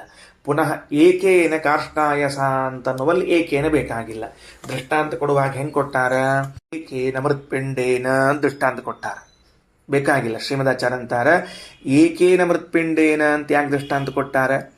ಒಂದು ಮಣ್ಣಿನ ಮುದ್ದೆಯನ್ನು ತಿಳಿದಾಗ ಮಣ್ಣಿನಿಂದ ಮಾಡಿದ ಎಲ್ಲ ಪದಾರ್ಥಗಳ ಜ್ಞಾನವಾಗುತ್ತದೆ. ಹೀಗೆ ವೇದ ಹೇಳಬಾರ್ದು. ಏನು ಹೇಳಬೇಕು ವೇದ ಅಂದ್ರೆ? ಮೃದಾ ವಿಜ್ಞಾತಯ. ಮುಂದೆ ವಾಕ್ಯ ಕೊಡ್ತಾರೆ ಶ್ರೀಮದಾಚಾರ್ಯ, ಮುಂದೆ ವಾಕ್ಯ ಕೊಡ್ತಾರೆ. ಯಾಕಂದ್ರೆ ಒಂದು ಮಣ್ಣಿನ ಮುದ್ದೆಯ ಜ್ಞಾನದಿಂದ ಅದರಿಂದ ಮಾಡಿದ ಎಲ್ಲ ಪದಾರ್ಥಗಳ ಜ್ಞಾನವಾಗ್ತದ ಅಂತಂದ್ರೆ ಇದು ಚಾನ್ಸೇ ಇಲ್ಲ. ಚಾನ್ಸೇ ಯಾಕೆ ಗೊತ್ತೇನು? ಒಂದೇ ಮಣ್ಣಿನ ಮುದ್ದೆಯಿಂದ ಜಗತ್ತಿನಲ್ಲಿದ್ದ ಎಲ್ಲ ಮಣ್ಣಿನ ಪದಾರ್ಥಗಳನ್ನು ಮಾಡಲಿಕ್ಕಾಗುವುದಿಲ್ಲ. ಬಹಳ ಅಂದರೆ ಏನಾಗಬಹುದು ಅಂದ್ರೆ, ಒಂದು ಮಣ್ಣಿನ ಮುದ್ದೆಯಿಂದ 10 ಘಟ ನಿರ್ಮಾಣ ಮಾಡಿರಿ ಅಂತ ಇಟ್ಕೊಳ್ರಿ. ಅಬ್ಬಬ್ಬಾ ಅಂದ್ರೆ 10 ಘಟ ನಿರ್ಮಾಣ ಮಾಡಿರಿ ಅಂತ ಇಟ್ಕೊಳ್ರಿ. ಒಂದು ಮಣ್ಣಿನ ಮುದ್ದೆಯ ಜ್ಞಾನದಿಂದ 10 ಘಟಗಳ ಜ್ಞಾನ ಆದೀತು. ಜಗತ್ತಿನಲ್ಲಿದ್ದ ಎಲ್ಲ ಘಟಗಳ ಜ್ಞಾನ ಹೆಂಗಾಗ್ತದಪ್ಪ? ಯಾಕಾಗಬಾರ್ದು ಆಚಾರ್ಯ? ಈ ಮಣ್ಣಿನ ಮುದ್ದೆಯಿಂದ ಉಂಟಾದ ಘಟದಂತೆ ತಾನೇ ಆ ಘಟಗಳಿವೆ ಅಂತಂತೀವಿ ಅಂತ ತಲೆಯಲ್ಲಿ ಬಂದರೆ, ಹಲೋ ಎಕ್ಸ್ಕ್ಯೂಸ್ ಮೀ, ಸಾದೃಶ್ಯ ಅಂತ ಅರ್ಥ ಹೇಳಿಲ್ಲ ನೀನು ಹೇಳಿ? ವಿಕಾರಿ ಭಾವ ಇಟ್ಟುಕೊಂಡಿ ನೀನು, ಉಪಾದಾನ ಉಪಾದೇಯ ಭಾವ ಇಟ್ಟುಕೊಂಡಿ. ನಮ್ಮಂತೆ ಸಾದೃಶ್ಯಾರ್ಥ ಇಟ್ಟುಕೊಂಡಿಲ್ಲ. ನಮ್ಮಂತೆ ಸಾದೃಶ್ಯಾರ್ಥ ಇಟ್ಟುಕೊಂಡಿದ್ರೆ ಒಂದು ಮಣ್ಣಿನ ಮುದ್ದೆಯಿಂದ ಆದ ಒಂದು ಘಟವನ್ನು ತಿಳಿದರೂ ಜಗತ್ತಿನಲ್ಲಿದ್ದ ಎಲ್ಲ ಘಟ ತಿಳ್ಕೊಳ್ಬಹುದು. ಸಾದೃಶ್ಯ ನೀವೇನು ಮಾಡಿಬಿಟ್ಟಿದ್ದೀರಿ? ಒಂದು ಮಣ್ಣಿನ ಮುದ್ದೆಯಿಂದ ಉಂಟಾದ ಘಟಗಳನ್ನು ತಿಳಿದುಕೊಂಡ್ರೆ ಜಗತ್ತಿನಲ್ಲಿದ್ದ ಎಲ್ಲ ಘಟಗಳನ್ನು ತಿಳ್ಕೊಳ್ಳಿಕ್ಕೆ ಬರ್ತದೆ? ಬರೋದಿಲ್ಲ. ತಪ್ಪು. ಯಾಕೆ? ಉಪಾದಾನ ಉಪಾದೇಯ ಒಪ್ಪುಕೊಂಡಾಗ ಒಂದು ಮಣ್ಣಿನ ಮುದ್ದೆ ಇದು ಉಪಾದಾನ, ಉಪಾದೇಯ ಯಾವುದು? ಒಂದು ಘಟ. ಒಂದು ಮಣ್ಣಿನ ಮುದ್ದೆಯಿಂದ ಎಷ್ಟು ಮಾಡ್ತೀರಿ ನೀವು? 2 ಗಡಿಗೆ ಮಾಡ್ತೀರಿ. ಒಂದು ಮಣ್ಣಿನ ಮುದ್ದೆಯಿಂದ ಉಂಟಾದ ವಿಕಾರ 2 ಘಟಗಳನ್ನು ತಿಳ್ಕೊಳ್ಬಹುದು. ಎಲ್ಲ ಘಟಗಳನ್ನು ತಿಳ್ಕೊಳ್ಳಿ ಬರುವುದಿಲ್ಲ. ಅಂದಮೇಲೆ ಏಕೇನ ಮೃತ್ಪಿಂಡೇನ ಇದು ನಿಮ್ಮ ಪಕ್ಷದಲ್ಲಿ ಹೊಂದುವುದಿಲ್ಲ. ಮುದ್ದೆಯಿಂದ ಎಲ್ಲ ಘಟಗಳನ್ನು ಅಂಬುವುದು ಹೊಂದುವುದಿಲ್ಲ. ಸರಿ, ಮುಂದೆ ಇನ್ನು ಏಕೇನ ಮಣಿನ ಇತಿ. ಅಲ್ಲೇನು ಹೇಳ್ಯಾರ? ಏಕೇನ ಲೋಹಮಣಿನ ಅಂತಂದಾರ. ಒಂದು ಲೋಹಮಣಿಯನ್ನು ತಿಳಿಯುವುದರಿಂದ ಎಲ್ಲ ಲೋಹಗಳು ತಿಳಿಯುತ್ತದೆ. ಹೆಂಗೆ ತಿಳಿತದಪ್ಪ ಅದು? ಹೆಂಗೆ ತಿಳಿತದೆ? ಲೋಹಮಣಿ ಅಂತ ಅನ್ನೋ ಶಬ್ದಕ್ಕೆ ಮೊದಲನೇದು ನಾವು ಅರ್ಥ ಮಾಡಿದ್ದನ್ನು ಸ್ಪಷ್ಟ ಮಾಡಿಕೊಳ್ಳ್ರಿ. ಲೋಹಮಣಿ ಅನ್ನೋದಕ್ಕೆ ಬಂಗಾರ. ಲೋಹ ಪ್ರಧಾನವಾದ ಬಂಗಾರವನ್ನು ತಿಳಿದುಕೊಂಡ್ರೆ ಎಲ್ಲ ಲೋಹಗಳನ್ನು ತಿಳಿದುಕೊಂಡಂತೆ ಅಂತ ಯಾವಾಗ ಹೇಳಬಹುದು ಅಂದರೆ, ಇದು ಬಂಗಾರ ಪ್ರಧಾನ, ಉಳಿದದ ಅಪ್ರಧಾನ ಅಂತ ತಲೆಯಾಗಿದ್ರೆ ಬಿಟ್ಟು ಒಂದು ಲೋಹದ ವಿಕಾರವಾಗಿವೆ ಎಲ್ಲ ಲೋಹಗಳು ಅಂತ ಹೇಳಿಬಿಟ್ರೆ ಹೊಂದುವುದೇ ಇಲ್ಲ. ಯಾಕೆ? ಕಬ್ಬಿಣ ಬಂಗಾರದ ವಿಕಾರವೇನು? ತಾಮ್ರ ಬಂಗಾರದ ವಿಕಾರವೇನು? ಮತ್ತೆ ಹಿತ್ತಾಳಿ ಬಂಗಾರದ ವಿಕಾರವೇನು, ಕಂಚು ಬಂಗಾರದ ವಿಕಾರವೇನು? ಅಲ್ಲವೇ ಅಲ್ಲ. ನೀವು ಉಪಾದಾನ ಉಪಾದೇಯ ಅಂತಿಟ್ಟುಕೊಂಡು ಲೋಹಮಣಿಯ ವಿಕಾರ ಉಳಿದ ಎಲ್ಲ ಲೋಹಗಳು ಅಂತನ್ನುವುದು ವ್ಯವಹಾರದಲ್ಲೇ ಕೊಡುವುದಿಲ್ಲ. ಆದ್ದರಿಂದ ಅದನ್ನು ಹೇಳಬಾರದು. ಇನ್ನು ಪುನರೇಕೇನ ಕಾರ್ಷ್ಣಾಯಸ, ಅಲ್ಲಿ ಕಾರ್ಷ್ಣಾಯಸ ಕಬ್ಬಿಣದಿಂದ ಮಾಡಿದ ನಖನಿಕೃಂತನ ಅಂತನ್ನುವಲ್ಲಿ ಬೇಕಾದ್ರೆ ಹೇಳಬಹುದು. ಆದರೆ ಏಕೇನ ಅಲ್ಲಿಗೆ ಬರೋದಿಲ್ಲ. ಏಕೇನ ಕಾರ್ಷ್ಣಾಯಸ, ಒಂದು ಕಬ್ಬಿಣದಿಂದ ಮಾಡಿದ ನಖನಿಕೃಂತನವನ್ನು ತಿಳಿದುಕೊಂಡಾಗ ಉಳಿದ ಎಲ್ಲ ಕಬ್ಬಿಣದಿಂದ ಮಾಡಿದ ಪದಾರ್ಥವನ್ನು ತಿಳ್ಕೋತೀವಿ ಅಂದರೆ ಅರ್ಥ ಏನಾಯಿತು ಅಂದರೆ ಆ ಕಬ್ಬಿಣದಿಂದ ಮಾಡಿದ ನಖನಿಕೃಂತನ ಏನಿದೆಯೋ ಇದರ ಕಾರ್ಯ ಜಗತ್ತಿನಲ್ಲಿದ್ದ ಎಲ್ಲ ಕಬ್ಬಿಣ ಅಂತ ಅರ್ಥ ಆಗ್ತದೆ. ಯಾಕೆ ಉಪಾದಾನ ಉಪಾದೇಯ ಅಂತ ಹೇಳಿರೋ ಇಲ್ಲೋ ನೀವು? ಕಬ್ಬಿಣದಿಂದ ಮಾಡಲಾದ ಒಂದು ಉಗುರು ತೆಗೆಯುವ ಕತ್ತೆಯನ್ನು ತಿಳಿದುಕೊಂಡ್ರೆ ಜಗತ್ತಿನ ಎಲ್ಲ ಕಬ್ಬಿಣದ ಪದಾರ್ಥಗಳು ತಿಳಿತಾವ ಅಂತಂದ್ರೆ ಸಾದೃಶ್ಯ ಅಂತ ಅರ್ಥ ಅಲ್ವಲ್ಲ ನಿಮ್ಮ ಪ್ರಕಾರ? ಈ ಕಬ್ಬಿಣದ ವಿಕಾರ ಅಂತ ಅರ್ಥ. ಹಾಗಾದ್ರೆ ಒಂದು ನೇಲ್ ಕಟರ್ಸಿನ ವಿಕಾರವೇ ಜಗತ್ತಿನಲ್ಲಿದ್ದ ದೊಡ್ಡ ದೊಡ್ಡ ಬ್ರಿಡ್ಜ್ಗಳೇನು ಕಬ್ಬಿಣದಿಂದ ಮಾಡಿದ್ದು ಹೆಂಗ? ಅದರಿಂದ ನಿಮ್ಮ ಪಕ್ಷದಲ್ಲಿ ಏಕೇನ ಮೃತ್ಪಿಂಡೇನ ಲೋಹಮಣಿನ ಏಕೇನ ಈ ಎಲ್ಲ ಪದಗಳು ವ್ಯರ್ಥವಾಗಬೇಕಾಗ್ತದೆ. ಆದ್ದರಿಂದ ಉಪನಿಷತ್ತಿಗೆ ಇಲ್ಲಿ ವಿಕಾರಿ ಭಾವ ಅರ್ಥಾತ್ ಉಪಾದಾನ ಉಪಾದೇಯ ಭಾವ ಎಂಬ ಅರ್ಥ ಇಲ್ಲ. ಇಷ್ಟು ಹೇಳಿದ್ರು. ತಗೊಳ್ರಿ, ವಾಕ್ಯ ಓದ್ತೀನಿ, ಅರ್ಥ ಹೇಳ್ಕೊತ ಹೋಗ್ಬಿಡ್ತೀನಿ, ಮುಗಿದೋಯ್ತು. ಉಪಾದಾನ ವಿವಕ್ಷಾಯಾಮ್ ಏಕತ್ವ ವಿವಕ್ಷಾಯಾಂಚ, ಉಪಾದಾನ ಮತ್ತು ಏಕ ಅನ್ನೋ ಅಭಿಪ್ರಾಯವಿದ್ರೆ ಏಕೇನ ಇತಿ ವಿಶೇಷಣಂ ಪಿಂಡೇನ ಇತಿ ಅಲ್ಲಿ ಕಾಮ, ಏಕೇನ ಮಣಿನ ಇಲ್ಲಿ ಕಾಮ, ಪುನರೇಕೇನ ಇತಿ ಚ ವಿಶೇಷಣಾನಿ ವ್ಯರ್ಥಾನಿ ಭವೇಯು, ಇವೆಲ್ಲವೂ ವ್ಯರ್ಥವಾಗ್ತದೆ ಹೇಳಿದ್ದೀನಿ. ಈಗ ಯಾಕ? ಒಂದರಿಂದ ಎಲ್ಲ ಪದಾರ್ಥಗಳಾಗುವುದಿಲ್ಲ. ಅದಕ್ಕೆ ಆಚಾರ ಅಂತಾರ, ಒಂದು ವೇಳೆ ನಿಮ್ಮಂತೆ ಉಪನಿಷತ್ತಿಗೆ ಹೇಳಬೇಕಾಗಿದ್ದರೆ ನಿಮ್ಮ ಅಭಿಪ್ರಾಯ ಏನದ ಅದೇ ಉಪನಿಷತ್ತಿನ ಅಭಿಪ್ರಾಯ ಆಗಬೇಕಾಗಿದ್ದರೆ ಪ್ರಯೋಗ ಹೆಂಗಿರಬೇಕು ಅಂದ್ರೆ ಮೃದಾ ವಿಜ್ಞಾತಯ ತೆಗೆದು ನೋಡ್ರಿ, ವಾಕ್ಯ ನೋಡ್ರಿ. ಲೋಹೇನ ವಿಜ್ಞಾತೇನ ಕಾರ್ಷ್ಣಾಯಸೇನ ಚ ವಿಜ್ಞಾತೇನ ಸರ್ವಂ ವಿಜ್ಞಾತಂ ಭವತಿ ಇತಿ ವಕ್ತವ್ಯಂ. ಹಿಂಗೆ ಹೇಳ್ಬೇಕದು. ಮೃದಾ ವಿಜ್ಞಾತಯ ಮಣ್ಣನ್ನು ತಿಳಿದುಕೊಳ್ಳುವುದರಿಂದ ಮಣ್ಣಿನಿಂದ ಮಾಡಿದ ಎಲ್ಲ ಪದಾರ್ಥಗಳನ್ನು ತಿಳ್ಕೊಳ್ಬಹುದು ಇಷ್ಟ ಅನ್ಬೇಕು. ಒಂದು ಮಣ್ಣಿನ ಮುದ್ದೆಯನ್ನು ತಿಳಿದುಕೊಳ್ಳುವುದರಿಂದ ಈ ಒಂದು ಫೇಲ್ ಹೋತ್, ನಿಮ್ಮ ಪಕ್ಷ ಹೋಯ್ತು. ಹೆಂಗೆ ಹೇಳಬೇಕು? ಮಣ್ಣನ್ನು ತಿಳಿದುಕೊಳ್ಳುವುದರಿಂದ ಮಣ್ಣಿನಿಂದ ಮಾಡಿದ ಎಲ್ಲ ಪದಾರ್ಥ ಹೋಯ್ತು, ಓಕೆ ಒಪ್ತೀವಿ, ಉಪಾದಾನ ಉಪಾದೇಯ ಒಪ್ಪಿಬಿಡ್ತೀವಿ. ಆದರೆ ವೇದ ಹಂಗೆ ಹೇಳಿಲ್ಲ. ಏಕೇನ ಮೃತ್ಪಿಂಡೇನ ವಿಜ್ಞಾತೇನ, ಒಂದು ಮಣ್ಣಿನ ಮುದ್ದೆಯನ್ನು ತಿಳಿಯುವುದರಿಂದ ಅನ್ಲಿಕ್ಕತ್ತದ. ಅಂದಮೇಲೆ ನಿಮ್ಮ ಪಕ್ಷ ಅಲ್ಲ. ಇನ್ನು ಲೋಹೇನ ವಿಜ್ಞಾತೇನ ಅನ್ನಬೇಕಾಗಿತ್ತು. ಲೋಹವನ್ನು ತಿಳಿದುಕೊಳ್ಳುವುದರಿಂದ ಎಲ್ಲ ಲೋಹವನ್ನು ತಿಳಿದುಕೊಂಡಂತೆ ಅನ್ನಬೇಕಾಗಿತ್ತು. ಏಕೇನ ಲೋಹ ಮಣಿನ ವಿಜ್ಞಾತೇನ ಅಂದ ಅಂದಮೇಲೆ ನಿಮ್ಮ ಅರ್ಥವೇದಕ್ಕಿಲ್ಲ. ಕಾರ್ಷ್ಣಾಯಸೇನ ಚ ವಿಜ್ಞಾತೇನ ಅನ್ನಬೇಕಾಗಿತ್ತು. ಕಬ್ಬಿಣದಿಂದ ಮಾಡಿದ್ದನ್ನು ತಿಳಿದುಕೊಂಡರೇ ಅನ್ನಬೇಕಾಗಿತ್ತು. ಹಂಗಲ್ಲಿಲ್ಲ. ಕಬ್ಬಿಣದಿಂದ ಮಾಡಿದ ನಖನಿಕೃಂತನವನ್ನು ತಿಳಿದುಕೊಂಡರೇ ಎಂದಿದೆ. ಅಂದಮೇಲೆ ನಿಮ್ಮ ಪಕ್ಷ ವೇದಕ್ಕಿಲ್ವೇ ಇಲ್ಲ. ನಹಿ ಏಕ ಮೃತ್ಪಿಂಡ ವಿಕಾರಭೂತಂ ಸರ್ವಮೃಣ್ಮಯಂ. ನೋಡಪ್ಪ, ಒಂದು ಮೃತ್ಪಿಂಡ ವಿಕಾರ ಮಣ್ಣಿನ ವಿಕಾರ ಆದದ್ದು ಸರ್ವಮೃಣ್ಮಯ ಅಲ್ಲ. ಜಗತ್ತಿನಲ್ಲಿದ್ದ ಎಲ್ಲ ಗಡಿಗೆಯೂ ಒಂದೇ ಮಣ್ಣಿನಿಂದ ಹುಟ್ಟೇ ಇಲ್ಲ.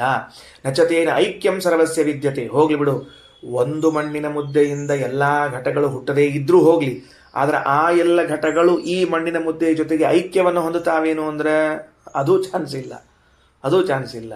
ಯಾಕ? ಒಂದು ಮಣ್ಣಿನ ಮುದ್ದೆಯಿಂದ ಜಗತ್ತಿನಲ್ಲಿದ್ದ ಎಲ್ಲ ಘಟಗಳು ನಿರ್ಮಾಣ ಆಗಿಲ್ಲ. ಬಿಡ್ರಿ, ಹೋಗ್ಲಿ. ಆಚಾರ ಇನ್ ಅದರ್ ಎಂಡ್ ಮತ್ತೆ ಉಲ್ಟಾ ಬರೋಣ ಅಂತ. ಆ ಎಲ್ಲ ಮಣ್ಣಿನ ಘಟಗಳೂ ಕೂಡ ಈ ಮಣ್ಣಿನ ಜೊತೆಗೆ ಐಕ್ಯವನ್ನು ಹೊಂದುತ್ತಾವೇನು ಅಂತ ಕೇಳಿದ್ರೆ ಇಲ್ಲ. ಯಾಕಾಗೋದಿಲ್ಲ ಆಚಾರ? ಮಣ್ಣಿನ ಜೊತೆಗೆ ಮಣ್ಣು ಸೇರ್ಕೋತದ ಅಂದ್ರೆ ಮಣ್ಣಿನ ಜೊತೆಗೆ ಮಣ್ಣು ಸೇರಿಕೊಂಡರೆ ಮಣ್ಣಿನಲ್ಲಿ ವೃದ್ಧಿಯಾಗಬಾರದು, ಅಷ್ಟೇ ಕೊಡಬೇಕದು. ವೃದ್ಧಿಯಾಗ್ತದ ಅಂತಂದಾಗ ಈ ಮಣ್ಣು ಬೇರೆ ಆ ಮಣ್ಣು ಬೇರೆ ಅಂತ ಗೊತ್ತಾಗ್ತದೆ ಸರಳವಾಗಿ. ಒಂದು ಗ್ಲಾಸಿನಲ್ಲಿ ನೀರು ಹಾಫ್ ಅದ, ಈಗ ಅರ್ಧ ಮಟಕ ನೀರದ, ಅದಕ್ಕೆ ಇನ್ನರ್ಧ ನೀರು ಹಾಕಿದರೆ ನೀರಿನಾಗ ನೀರು ಸೇರಿ ಐಕ್ಯ ಆಗೋದಾದ್ರೆ ಹಾಫ್ ಗ್ಲಾಸ್ ಉಳಿಬೇಕು, ಫುಲ್ ಗ್ಲಾಸ್ ಆಗಬಾರ್ದು. ಪೂರ್ಣ ಮಟಕ ಆಗ್ತದ ಅಂದ್ರೆ ಐಕ್ಯ ಆಗಿಲ್ಲ, ವೃದ್ಧಿ ಆಗಿದೆ ಅಂತ ಅರ್ಥ. ವೃದ್ಧಿ ಈಸ್ ಈಕ್ವಲ್ ಟು 2 ಅಂತ ಅರ್ಥ. 1+1 ಈಸ್ ಈಕ್ವಲ್ ಟು 2. ಅದು ಹಾಗೆ ಹೇಳಬೇಕೆ ಹೊರತಾಗಿ ನೀವು ಹೇಳಬಾರ್ದು ಅದನ್ನ.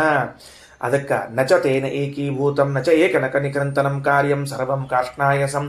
ಒಂದು ನಖ ನಿಕೃಂತನ ಕಾರ್ಯ ಸರ್ವಕಾರ್ಷ್ಣಾಯಸ ಅಲ್ಲ. ಹೇಳಿಬಿಟ್ಟಿದ್ದೀನಿ. ಒಂದು ಉಗುರುಗತ್ತಿಯ ವಿಕಾರ ಜಗತ್ನಲ್ಲಿದ್ದ ಎಲ್ಲ ಕಬ್ಬಿಣಗಳಲ್ಲ. Chapter close. ಇನ್ನು ಮತ್ತೊಂದು ಅಲ್ರಿ, ಅಲ್ಲಿ ವಾಚಾರಂಭಣಂ ವಿಕಾರೋ ನಾಮಧೇಯಂ ಮೃತ್ತಿಕೇತ್ಯೇವ ಸತ್ಯಂ ಅಂತಂದಾರಲ್ಲ. ಅಂದ್ರೆ ಅವ್ರೇನು ಹೇಳ್ಯಾರ, ಅವರ ಅಭಿಪ್ರಾಯ ವಾಚಾರಂಭಣಂ ವಿಕಾರ, ನಾವೇನು ವಾಗೀಂದ್ರಿಯದಿಂದ ಉಚ್ಚಾರಣವನ್ನು ಮಾಡ್ತೀವಿ ಆ ಎಲ್ಲ ಮಾತುಗಳು ವಿಕಾರ. ವಿಕಾರ ಅಂದ್ರೇನು? ಮೂಲ ರೂಪದಲ್ಲಿದ್ದದ್ದು ಮಾತ್ರ ಸತ್ಯ, ವಿಕಾರಗೊಂಡದ್ದು ಅಸತ್ಯ. ಈಗ ಮಣ್ಣದ ಅದು ಮೂಲ, ಅದು ಸತ್ಯ, ಅದರಿಂದ ವಿಕಾರಗೊಂಡ ಘಟ ಅಸತ್ಯ. ಹಾಗೆ ಮಾತುಗಳೇನಿವೆ, ವಾಗೀಂದ್ರಿಯದಿಂದ ಆಡುವ ಬೇರೆ ಬೇರೆ ಶಬ್ದಗಳೇನಿವೆಯೋ ಇವೆಲ್ಲವೂ ಮಿಥ್ಯ. ಮೃತ್ತಿಕಾ ಅನ್ನುವಂತಹದ್ದೇನಿದೆಯಲ್ಲ ಇದು ಮಾತ್ರ ಸತ್ಯ ಅಂತ ಅವರು ಅರ್ಥ ಮಾಡ್ಯಾರ. ಶ್ರೀಮದಾಚಾರ್ಯ ಅಂತಾರೆ ತಪ್ಪು. ನೆನಪಿಟ್ಟು ಅಲ್ಲೇನು ಹೇಳಿಕ್ ಹೊರಟಾರೆ ವಾಕ್ಯ ನೋಡ್ರಿ, ಪ್ಯಾರಾಗ್ರಾಫ್ ಲಾಸ್ಟ್ ಮೂರನೇದ್ದು. ವಾಚಾರಂಭಣಂ ವಿಕಾರ ನಾಮಧೇಯಂ ಮೃತ್ತಿಕೇವ ಸತ್ಯಂ ಮೃತ್ತಿಕೇತ್ಯೇವ ಸತ್ಯಂ ಇತ್ಯಾದಿ ಪ್ರಧಾನ ಪರಿಜ್ಞಾನೇ ಗುಣಭೂತಂ ಪರಿಜ್ಞಾತಮಿವ ಭವತಿ ಇತ್ಯತ್ರ ದೃಷ್ಟಾಂತಾಂತರಂ. ಇದು ಕೂಡ ನಾಲ್ಕನೇ ದೃಷ್ಟಾಂತ. ಯಾವುದಕ್ಕೆ? ಪ್ರಧಾನವಾದದ್ದನ್ನು ತಿಳಿದಾಗ ಅಪ್ರಧಾನವಾದದ್ದನ್ನು ತಿಳಿದಂತೆ ಆಗುತ್ತದೆ ಎನ್ನುವುದಕ್ಕೆ ದೃಷ್ಟಾಂತ ಇದು. ಸರಿ ಆಯ್ತಾ ಏನಂತ ಹೇಳಿದ್ದು? ಪ್ರಧಾನವಾದದ್ದನ್ನು ತಿಳಿದಾಗ ಅಪ್ರಧಾನವಾದದ್ದನ್ನು. ಅಂದ್ರೆ ಹೆಂಗ ಅಂದ್ರೆ ನೋಡ್ರಿ, ಪ್ರಧಾನವಾದದ್ದನ್ನು ತಿಳಿದ್ರೆ ಅಪ್ರಧಾನವಾದದ್ದನ್ನು ತಿಳಿತದ ಅಂತದಲ್ಲ. ಇದಕ್ಕೆ ದೃಷ್ಟಾಂತ ಏನು ಕೊಟ್ಟದ? ನಾಲ್ಕನೇ ಇದ್ದಾಗಿ ಒಂದನೇ ಇದ್ದೇನದ? ಲೋಹಮಣಿ. ಲೋಹಮಣಿ ಅದಕ್ಕೆ ನಾ ಲೋಹಮಣಿ ಜಗದಾಗ ಏನು ಮಾಡಿಬಿಟ್ಟಿನಿ? ಮಾವಿನ ಹಣ್ಣು ಇಟ್ಬಿಟ್ಟೀನಿ ನಿಮಗೆ ಲಘು ತಿಳಿಲಿ ಅಂತ ತಿಳ್ಕೊಂಡು. ಮಾವಿನ ಹಣ್ಣು ತಿಂದ್ರು ಅಂದ್ರೆ ಎಲ್ಲ ತಿಂದಂಗ ಅಂತ ಗೊತ್ತಾಗಲಿ ಅಂತ. ಈಗ ಇಲ್ಲೇನು ಬಂದದ ಅಂದ್ರೆ ನೋಡಿ, ಪ್ರಧಾನವಾದದ್ದನ್ನು ತಿಳಿದ್ರೆ ಅಪ್ರಧಾನವಾದದ್ದನ್ನು ತಿಳಿದಂತೆ. ಸರಿ, ಇದಕ್ಕೊಂದು ದೃಷ್ಟಾಂತ ಕೊಡೋಣಂತ. ಈಗ ಸಂಸ್ಕೃತ ಭಾಷಾ ಇದು ಜಗತ್ತಿನ ಭಾಷೆಗಳಲ್ಲಿ ಪ್ರಧಾನವಾದ ಭಾಷೆ. ಜಗತ್ತಿನ ಭಾಷೆಗಳಲ್ಲಿ ಪ್ರಧಾನವಾದ ಭಾಷೆ. ನಮ್ಮ ಭಾರತದಲ್ಲಿ ತಿಳ್ಕೊಳ್ಳೋಣಂತ, ನಾವು ಉಳಿದ ಕಡೆಗೆ ಬೇಡ. ಈ ಉಪನಿಷತ್ತು ಭಾರತದಲ್ಲಿ ಇದ್ದರಿಂದ ಭಾರತ ಪ್ರಕಾರ ಇಟ್ಕೊಳ್ಳೋಣಂತ. ಭಾರತದಲ್ಲಿ ಪ್ರಧಾನವಾದ ಭಾಷೆ ಯಾವುದು ಅಂದರೆ ಸಂಸ್ಕೃತ ಭಾಷೆ. ಈ ಉಪನಿಷತ್ತು ಯಾವಾಗ ಪ್ರಕಟವಾಗಿದೆಯಲ್ಲ ಆ ಕಾಲದಲ್ಲಿ ಜಗತ್ತಿನಲ್ಲಿ ಎಲ್ಲ ಕಡೆಗೂ ಕೂಡ ಸಂಸ್ಕೃತ ಭಾಷೆಯ ಮಾನ್ಯವಾಗಿತ್ತು, ಭಾರಿ ಮಾನ್ಯವಾಗಿತ್ತು. ಈಗ ತೆಲಂಗಾಣದಿಂದ ಆಂಧ್ರ ಪ್ರದೇಶದಿಂದ ಒಬ್ಬ ಪಂಡಿತ ದೆಹಲಿಗೆ ಹೋಗ್ತಾನೆ. ದೆಹಲಿಯಲ್ಲಿ ಆ ಆಸ್ಥಾನದಲ್ಲಿ ಆತ ರಾಜಪಂಡಿತ ಆಗ್ತಾನೆ, ಪಂಡಿತ ರಾಜನಾಗ್ತಾನೆ. ಹೆಂಗಾದ? ಇಲ್ಲಿರೋರು ಆಂಧ್ರ ಭಾಷೆಯರು, ಅಲ್ಲಿರೋರು ಹಿಂದಿ ಭಾಷೆಯರು.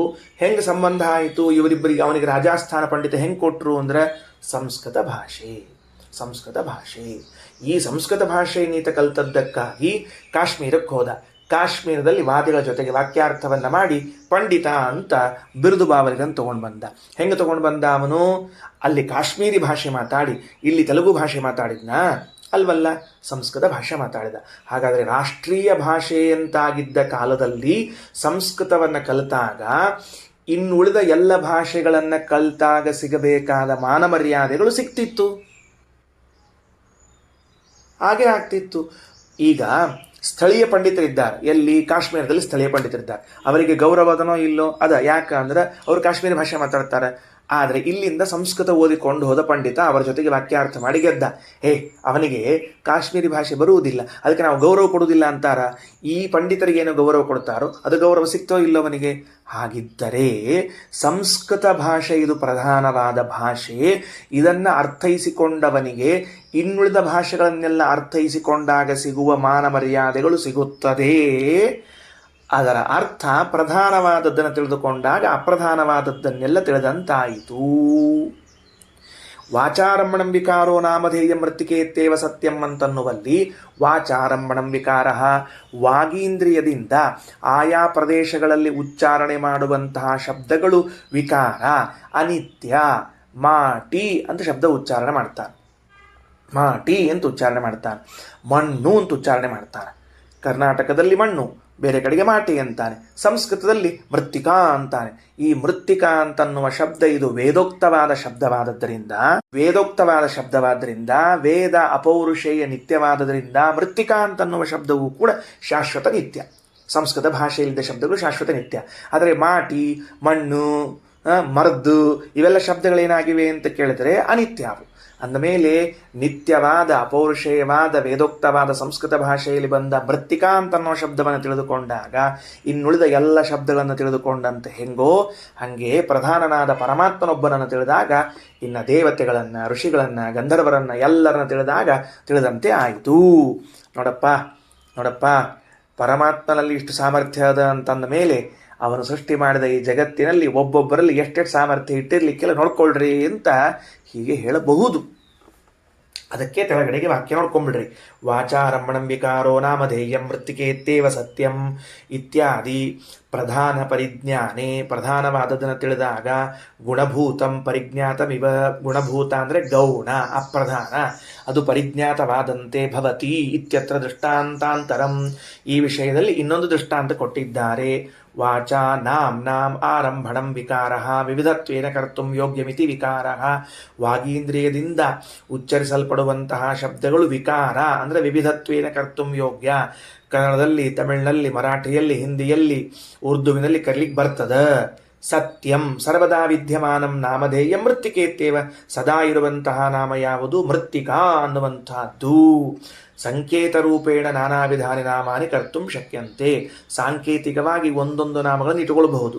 ನಮ್ಮೂರಿನಲ್ಲಿ ನಾನು ಇದನ್ನು ನೀರು ಅಂತ ಕರೀತೇನೆ, ಇನ್ನೊಂದು ಊರಿನಲ್ಲಿ ಅವನು ಪಾನಿ ಅಂತ ಕರೀತಾನೆ, ಇನ್ನೊಂದು ಊರಿನಲ್ಲಿ ಅದಕ್ಕೆ ಅವನು ಜಲ ಅಂತ ಕರೀತಾನೆ, ಇನ್ನೊಂದು ಊರಿನಲ್ಲಿ ಅವನು ತಣ್ಣಿ ಅಂತಾನೆ.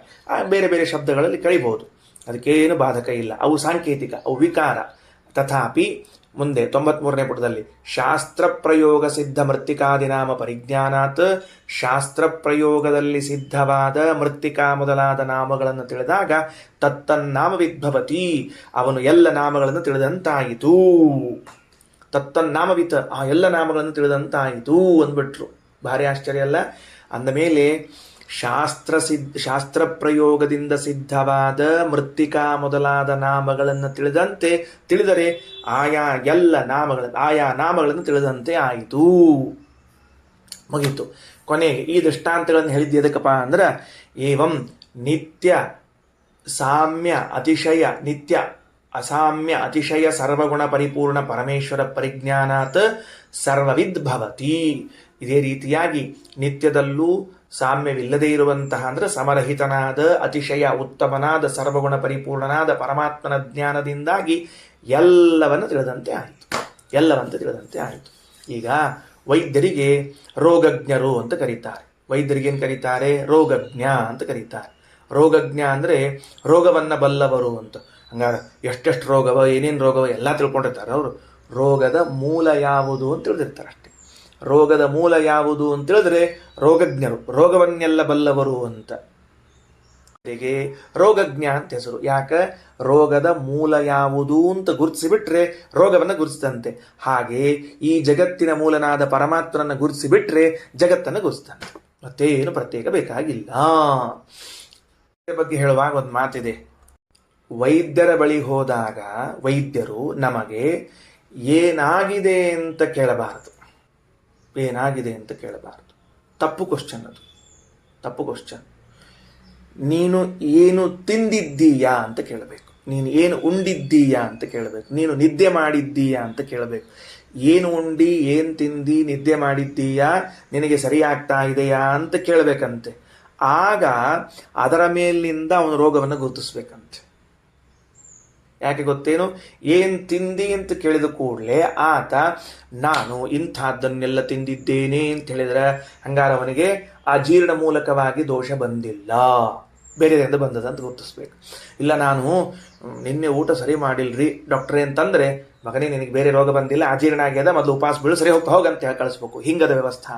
ಅಂದಮೇಲೆ ಆಯುರ್ವೇದದಲ್ಲಿ ಏನು ತಿಂದಿದ್ದಿ ಅಂತ ಕೇಳಿ ಪ್ರಶ್ನೆ ಮಾಡಬೇಕು ಅಂತ ಹೇಳಿದ್ದಾರೆ ಹೊರತಾಗಿ ನಿಂಗೇನಾಗ್ಯದ, ಜ್ವರ ಬಂದದೇನೋ ತಗೋ ಅಂತ ಬರೆದು ಕೊಟ್ಟರೆ ಮೆಡಿಕಲ್ ಶಾಪ್ನವ ನೀ ಏನು ಡಾಕ್ಟರ್ ಏನು ಮತ್ತಿನ್ನ, ಕೆಮ್ಮು ಬಂದದೇನೋ ಮೆಡಿಕಲ್ ಶಾಪ್ನೇ ಔಷಧ ಕೊಡ್ದ, ನೀ ಏನು ಕೊಡೋದು? ನೀ ಏನು ತಿಂದಿ ಅಂತ ತಿಳ್ಕೊಂಡು ಕೇಳಿ ಪ್ರಶ್ನೆ ಶುರು ಮಾಡಿ ನಿದ್ದೆ ಆಯಿತೋ ಇಲ್ವೋ, ಪ್ರಯಾಣ ಮಾಡಿದ್ದೇನು, ನೀರು ಕುಡಿದಿದ್ದೇನು ಅಂತ ಕೇಳಿದಾಗ ರೋಗದ ಮೂಲ ಗುರುತಿಸ್ತಾವ. ಇದು ರೋಗದ ಮೂಲ ಗುರುತಿಸಿದರೆ ರೋಗವನ್ನು ಗುರುತಿಸಿದಂತೆ. ಹಾಗೆ ಜಗತ್ತಿನ ಮೂಲನಾದ ಪರಮಾತ್ಮನನ್ನು ಗುರುತಿಸಿದರೆ ಜಗತ್ತನ್ನೇ ಗುರುತಿಸಿದಂತೆ. ಇಷ್ಟು ಸರ್ವವಿದ್ಭವತಿ ಎನ್ನುವುದಕ್ಕೆ ಆಚಾರ್ಯರು ಆ ಛಾಂದೋಗ್ಯದಲ್ಲಿ ಬಂದ ಎಲ್ಲ ವಾಕ್ಯಗಳು ಪರಮ ಸುಂದರವಾಗಿ ಭಗವಂತನ ಚಿಂತನೆಯನ್ನು ಮಾಡಿಕೊಡುತ್ತದೆ. ಹಾಗಾಗಿ ಅದ್ವೈತ ದರ್ಶನದಲ್ಲಿ ಹೇಳಿದಂತೆ ದೃಷ್ಟಾಂತಗಳು ಹೊಂದುವುದಿಲ್ಲ, ಉಪಾದಾನ ಉಪಾದೇಯ ಭಾವ ಸುತರಾಂ ಇಲ್ಲ ಅನ್ನುವ ಅಭಿಪ್ರಾಯವನ್ನು ತಿಳಿಸಿಕೊಟ್ಟಿದ್ದಾರೆ. ದೃಷ್ಟಾಂತಗಳು ಶ್ರೀಮದಾಚಾರ್ಯ ಎಕ್ಸ್ಟ್ರಾ ಕೊಡ್ತಾರೆ, ಹೆಚ್ಚಿಂದು ಉಪನಿಷತ್ತಿನ ಹೊರತುಪಡಿಸಿಯೂ ಶ್ರೀಮದಾಚಾರ್ಯರು ಮಹಾಭಾರತೋಕ್ತವಾದ ವೇದವ್ಯಾಸ ದೇವರು ಹೇಳಿದ ದೃಷ್ಟಾಂತಾಂತರಗಳನ್ನು ಕೊಡ್ತಾರೆ. ಇದಕ್ಕೆ ಪ್ರಧಾನ ತಿಳಿದಾಗ ಅಪ್ರಧಾನ ತಿಳಿದಂತೆ ಆಯಿತು. ಇದಕ್ಕೊಂದು ದೃಷ್ಟಾಂತ ಬೇಕು ನಮಗೀಗ.